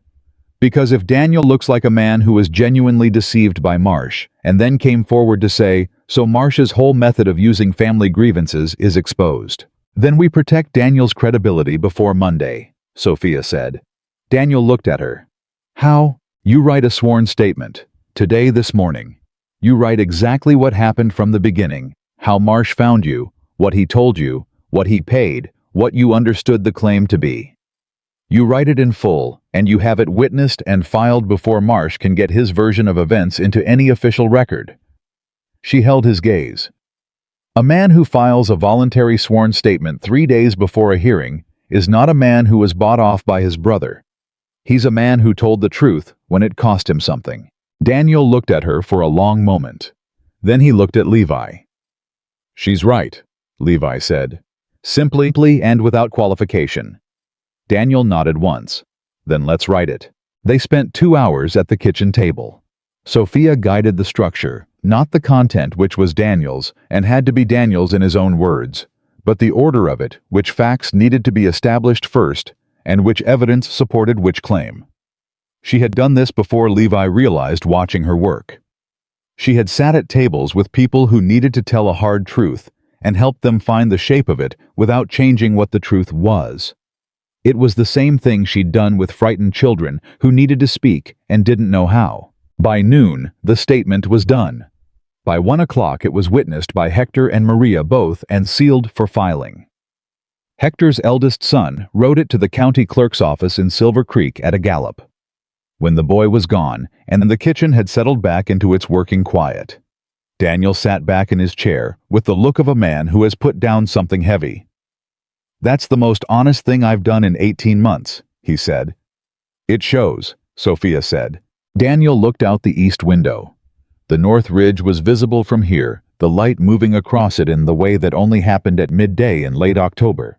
The particular sharp clarity of it, that painters and hunters and people who pay attention to the world understand, is fleeting and real and worth stopping for. I'm going to go paint, he said, before the light goes. Nobody argued with that. I took his canvas roll and went out and through the kitchen window. They watched him cross the yard toward the north pasture, with the purposeful, free-striding walk of a man doing exactly what he was made to do. And Levi watched him go with an expression that was not simple, was not reducible to one word, but which had peace in it, in a way that had not been there 4 days ago. He's going to be all right, Sophia said. I know. Levi's voice was quiet. So are we. She looked at him. Yes, she said, we are. The weekend before Monday's hearing moved fast and without peace. Marsh made 3 separate moves in 48 hours, each one calibrated and cold. A notice filed with the territorial court, questioning Robert Aldine's standing to represent Levi in the hearing. A letter sent to the Millbrook School Board, implying that Sophia's appointment had been made under irregular circumstances, and a visit paid by 2 of Marsh's associates to the Silver Creek Saloon, where they spent an evening suggesting to anyone who would listen that Levi Hunter's sudden marriage was a calculated fraud designed to manipulate territorial law. Each move was designed to cost time, energy, and credibility. Each move required a response. Aldine handled the standing challenge in 4 hours. It was frivolous, and he knew it, and the court knew it, and Marsh's own lawyers probably knew it, but it had to be answered, and answering it took time that could have been used for other things. The school board letter was more serious. Ernie Bassett rode out to the ranch Saturday morning with his hat in his hands and genuine distress on his face. I know it's nonsense, Ernie said, sitting at the kitchen table with coffee Sophia had put in front of him. I was there. I saw you. The appointment was clean. He turned the hat in his hands. But 2 of the other board members are nervous. Gunder Halverson especially. Gunder gets nervous when anybody official writes anything official, doesn't matter what it says. What would reassure Gunder? Sophia asked. Ernie looked at her. A letter from Judge Cobb confirming the marriage was legitimate, and you had no prior connection to Levi before that night. Judge Cobb has already filed testimony for Monday's hearing, Sophia said. Can his filing serve as the letter, or does Gunder need something specifically addressed to the school board? Ernie blinked. I hadn't thought of using the hearing testimony. It's a public document once filed, Sophia said. It establishes all the facts Gunder is worried about. If you walk in Monday afternoon with a copy of the court's ruling and the judge's testimony, you've given him something official to look at, which is what he actually wants. Ernie held his hat still for a moment. That'll work, he said. That'll absolutely work. He stood up. You're a practical woman, Mrs. Hunter. I've had to be, she said. I went out looking considerably lighter than when he'd come in. Levi had been in the doorway through the last part of it listening. You just solved the school board problem without leaving the kitchen, he said. The school board problem was never really about me, she said. It was about Gunder needing something official to point to. Give him the official thing and the problem goes away. She started clearing the coffee cup. Marsh is doing the same thing to Gunder that he does to everyone. He's not making a real legal argument. He's creating anxiety and waiting for anxiety to do the work. And when the anxiety has something concrete to hold on to, it lets go of the thing Marsh wanted it to hold. She turned. The saloon is the same. His men spent the evening implying things. Implication works on people who don't have information. Give Silver Creek the information, and the implication dies. How do you give Silver Creek the information? She looked at him with the expression she got when she was about to say something that he should already know but doesn't, and she's going to say it kindly but clearly. Maria, she said. Maria Vasquez, who knew everyone in Silver Creek County, and was trusted by all of them, and who had strong opinions she expressed freely, and who had been told the full story by Sophia on Friday evening over the kitchen table, went to town Saturday afternoon. She had coffee at the general store. She stopped by the church hall where the Saturday quilting circle met. She had a brief conversation outside the post office. By Saturday evening, the prevailing opinion in Silver Creek was that Gerald Marsh was a land-grabbing Helena lawyer who had tried to steal the Hunter Ranch through a trumped-up legal scheme and had failed because Levi Hunter's new wife had found the flaw in his strategy in less than a day. The story had improved slightly in the retelling, as stories do, but the essential truth of it was intact and moving through the county with the unstoppable momentum of something people had wanted to believe for a long time. Sunday came and went in the particular held-breath quality of a day before something important. Daniel came in from painting at dusk with 3 finished studies of the North Ridge and something resolved in his face that had been unresolved since he arrived. He stood them against the kitchen wall. 3 canvases. The mountains in 3 different lights.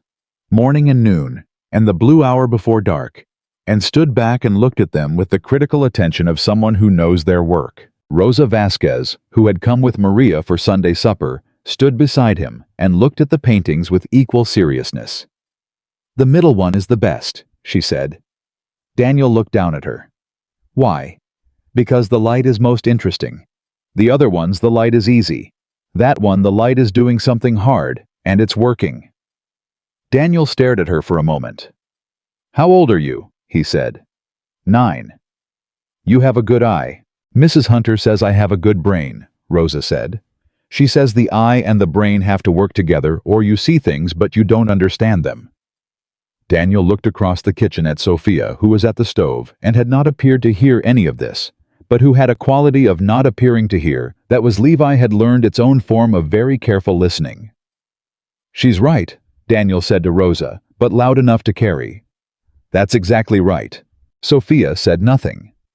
But the set of her shoulders had the particular quality of a woman receiving something well placed without making a production of it. At the supper table with Maria and Hector and the children and Daniel all around it, the kitchen held the full warm noise of people who belong in the same space, argument and laughter, and the particular overlapping conversations of a family that has been expanded and is finding its new shape. And Levi Hunter sat at the head of his table for the first time in 12 years and felt the size of it. Not the size of the table, not the size of the room, but the size of what it meant to have people around it who were there by choice and by belonging and not merely by employment or obligation. He looked at Sophia across the table. She was listening to something Maria was saying and laughing at something Tomas had just done and keeping one eye on Rosa, who was explaining the paintings to Hector with the thorough conviction of a child who has formed a complete opinion and sees no reason to keep it private. Sophia was doing all 3 of those things simultaneously, without apparent effort, the way she did everything fully present, fully engaged, not performing any of it. She felt him looking. She turned her head. Across the table, across the noise and warmth and motion of the supper. She looked at him. He didn't say anything. She didn't say anything. But she understood what was in his face. He could tell she understood, because she held his gaze for exactly the right length of time, and then looked back at Rosa with the almost smile he'd first seen in the saloon at 2 in the morning, the one that arrived without permission and meant something real. That was enough. Monday morning they rode to Helena before light.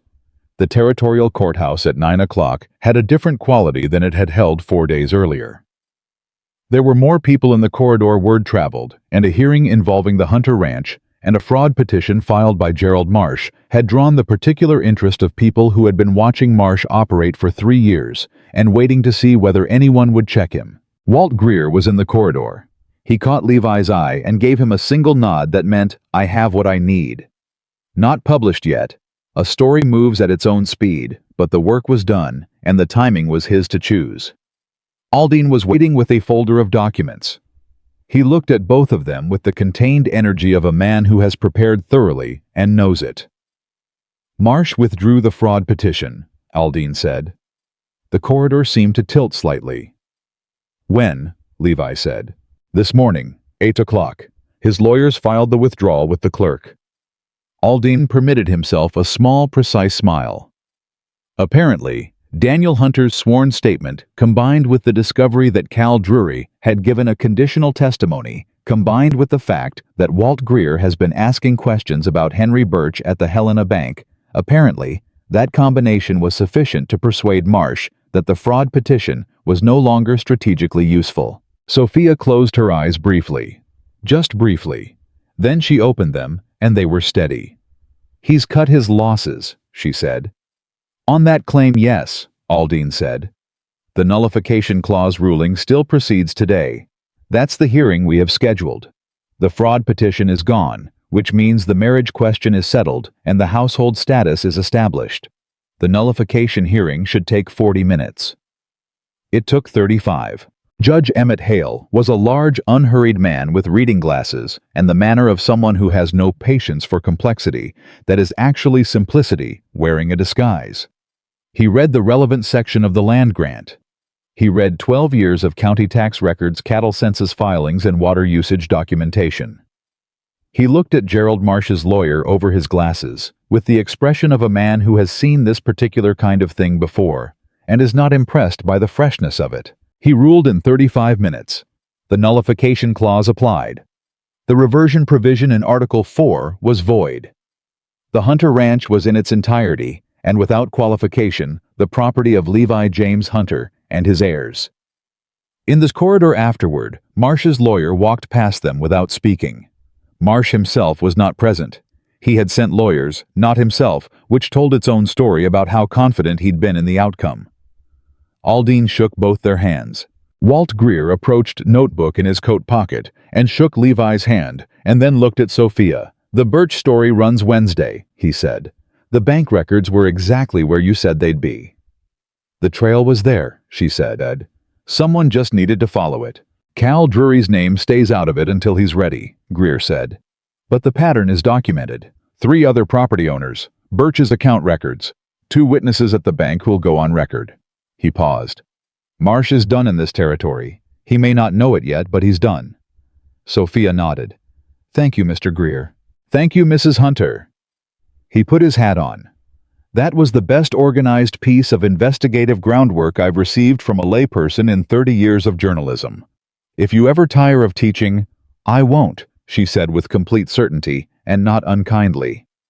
He smiled and went down the corridor. Levi and Sophia walked out of the territorial courthouse into the cold Monday morning, and the sky above Helena was the particular deep blue of a clear October day, with the mountains cutting hard and white against it. And they stood on the steps for a moment in the cold and the light and the aftermath of the thing they'd built together in 6 days. "It's over," Levi said. "The legal part," Sophia said. "What's not over?" She looked at him. "The rest of it." Not with worry. With the steady, forward-looking quality of someone who has resolved a problem and is already thinking about what comes next, and finds what comes next considerably more interesting than what they just resolved. "The school starts Monday. Daniel is staying through November. At least he told me last night he wants to paint the first snow. Maria thinks the north guest room needs a proper wardrobe." She paused. "And we have a marriage that's 6 days old." He looked at her. "What does a 6-day-old marriage need?" he asked. She thought about it with genuine seriousness, the way she thought about everything. "Time," she said. "Mostly time. The hard parts are done. Now it's just the ordinary parts, which are in my experience considerably harder than the hard parts." "How so?" "Because the ordinary parts are where you find out who someone really is," she said. Crisis shows you what people do when everything is at stake. Ordinary days show you what they do when nothing particular is at stake. Who they are when they don't have to be anything specific. She held his gaze. I already know what you do in a crisis. I've seen you at your best, and your most frightened, and your most stubborn, and your most honest. Now I'd like to know what you're like on a Tuesday afternoon when nothing is wrong. I was quiet for a moment. Quieter, he said. I'm quieter when nothing is wrong. I like the work. I like the land. I like... He stopped. Found it. I like coming in for supper. Something warm moved across her face. That's a good answer, she said. What about you? She considered. I read in the evenings. I have opinions about most things, and I express them, but I don't argue for the sake of it, only when I think it matters. I make good coffee and mediocre pie. She paused. I'm better in the mornings than the evenings. I'm difficult when I'm tired. I go quiet when something is bothering me before I talk about it, which Thomas used to find frustrating, and which I'm working on. Working on the quiet, or working on the talking, both. She looked at him steadily. I'll probably still go quiet, but I'll try to tell you sooner when something is wrong rather than later. I'd appreciate that, he said. I have no ability to tell when someone is bothered unless they tell me. I miss it entirely. I know, she said. I've seen that already. You're not unaware you read land and cattle and weather. You're still learning to read people. I'm learning to read you, he said. I'm getting better. Yes, she said. You are.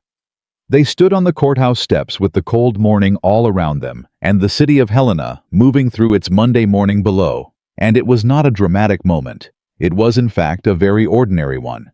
Two people standing outside a building after a piece of difficult business had been concluded, figuring out what they were to each other now that the immediate crisis was finished and the real work was beginning, which was exactly what Sophia had meant. The ordinary parts. I want to go home, Levi said. So do I, she said. They went to the horses.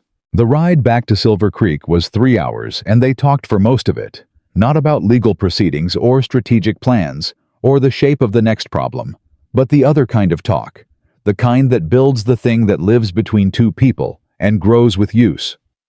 He told her about the ranch in summer, what the north section looked like when the grass was high and the creek was running full and the cattle moved through it in the early morning light. She told him about the classroom she was already designing in her head, where the desks would go, which children she expected, and what she already knew about how they'd learn the books she intended to order from Billings before the roads closed for winter. He told her about his father. Not the hard parts, not the parts that had shaped his silence, but the other parts, the parts that a man keeps because they're the reason he can't let the land go.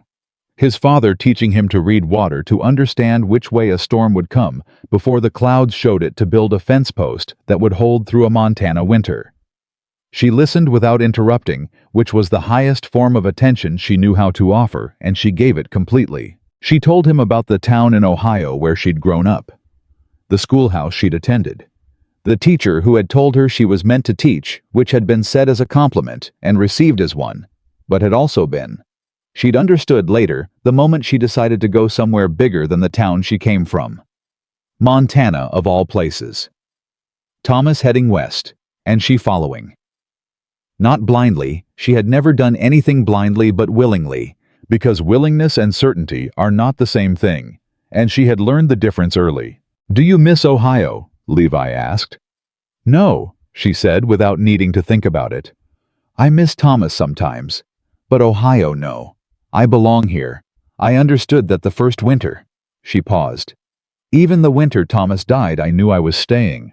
The land got into me, the size of it, the way it doesn't ask your permission for anything. No, Levi agreed. It doesn't.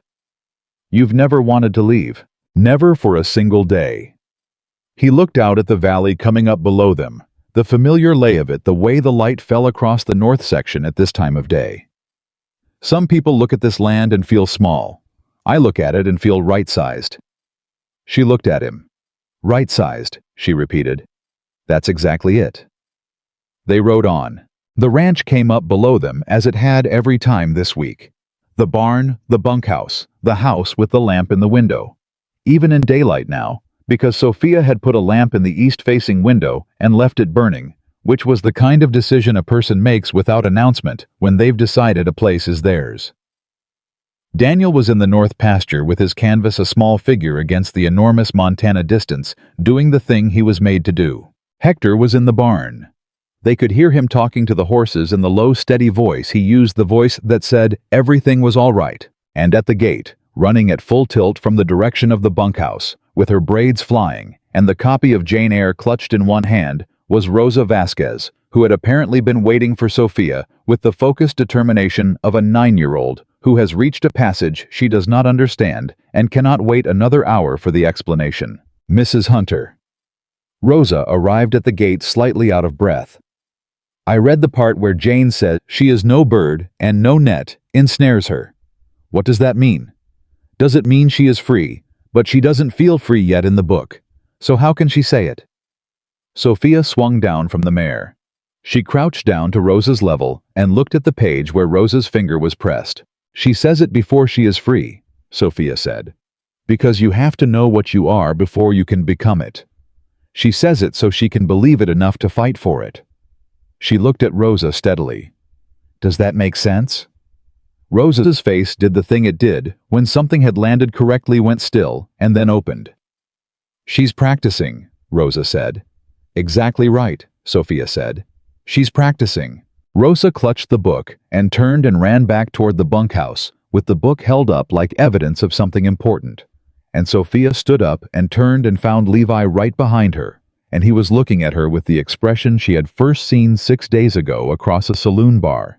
The expression of a man discovering against all his previous information that something he'd given up expecting was actually available. Say something, she said, because the expression was complete, and she wanted to know where it landed. I keep thinking, he said, that I should have some large thing to say. Something that accounts for everything that's happened this week. He paused. But I don't. All I have is, I'm glad you didn't get on the morning stage. She held his gaze. I'm glad you knocked on the door, she said. Not the saloon. Not his brother's room. Just the door. All the doors, the ones he'd finally knocked on after 38 years of standing outside them. The ones she'd walked through after 3 years of building toward something she hadn't known how to name yet. He put out his hand. Not formally, not dramatically, just his hand open between them. She took it. They walked through the gate together and up to the house, and the Montana afternoon settled around the Hunter ranch, the way it always had, big and cold and permanent and indifferent to any single human life. And inside that bigness on 312 acres of land that had just been declared unequivocally and finally home. A lamp burned in the east-facing window. A man's brother painted the mountains. He'd always loved. A girl ran with a book she wasn't supposed to be old enough for. And 2 people who had found each other in the middle of the night, when everything was at stake, walked toward a Tuesday afternoon when nothing particular was wrong. Which was, as Sophia had said, where the real story began. And that story, the ordinary, uncrisis-driven, lamp in the window, supper on the table, difficult and worth it story of Levi and Sophia Hunter, was the one that lasted.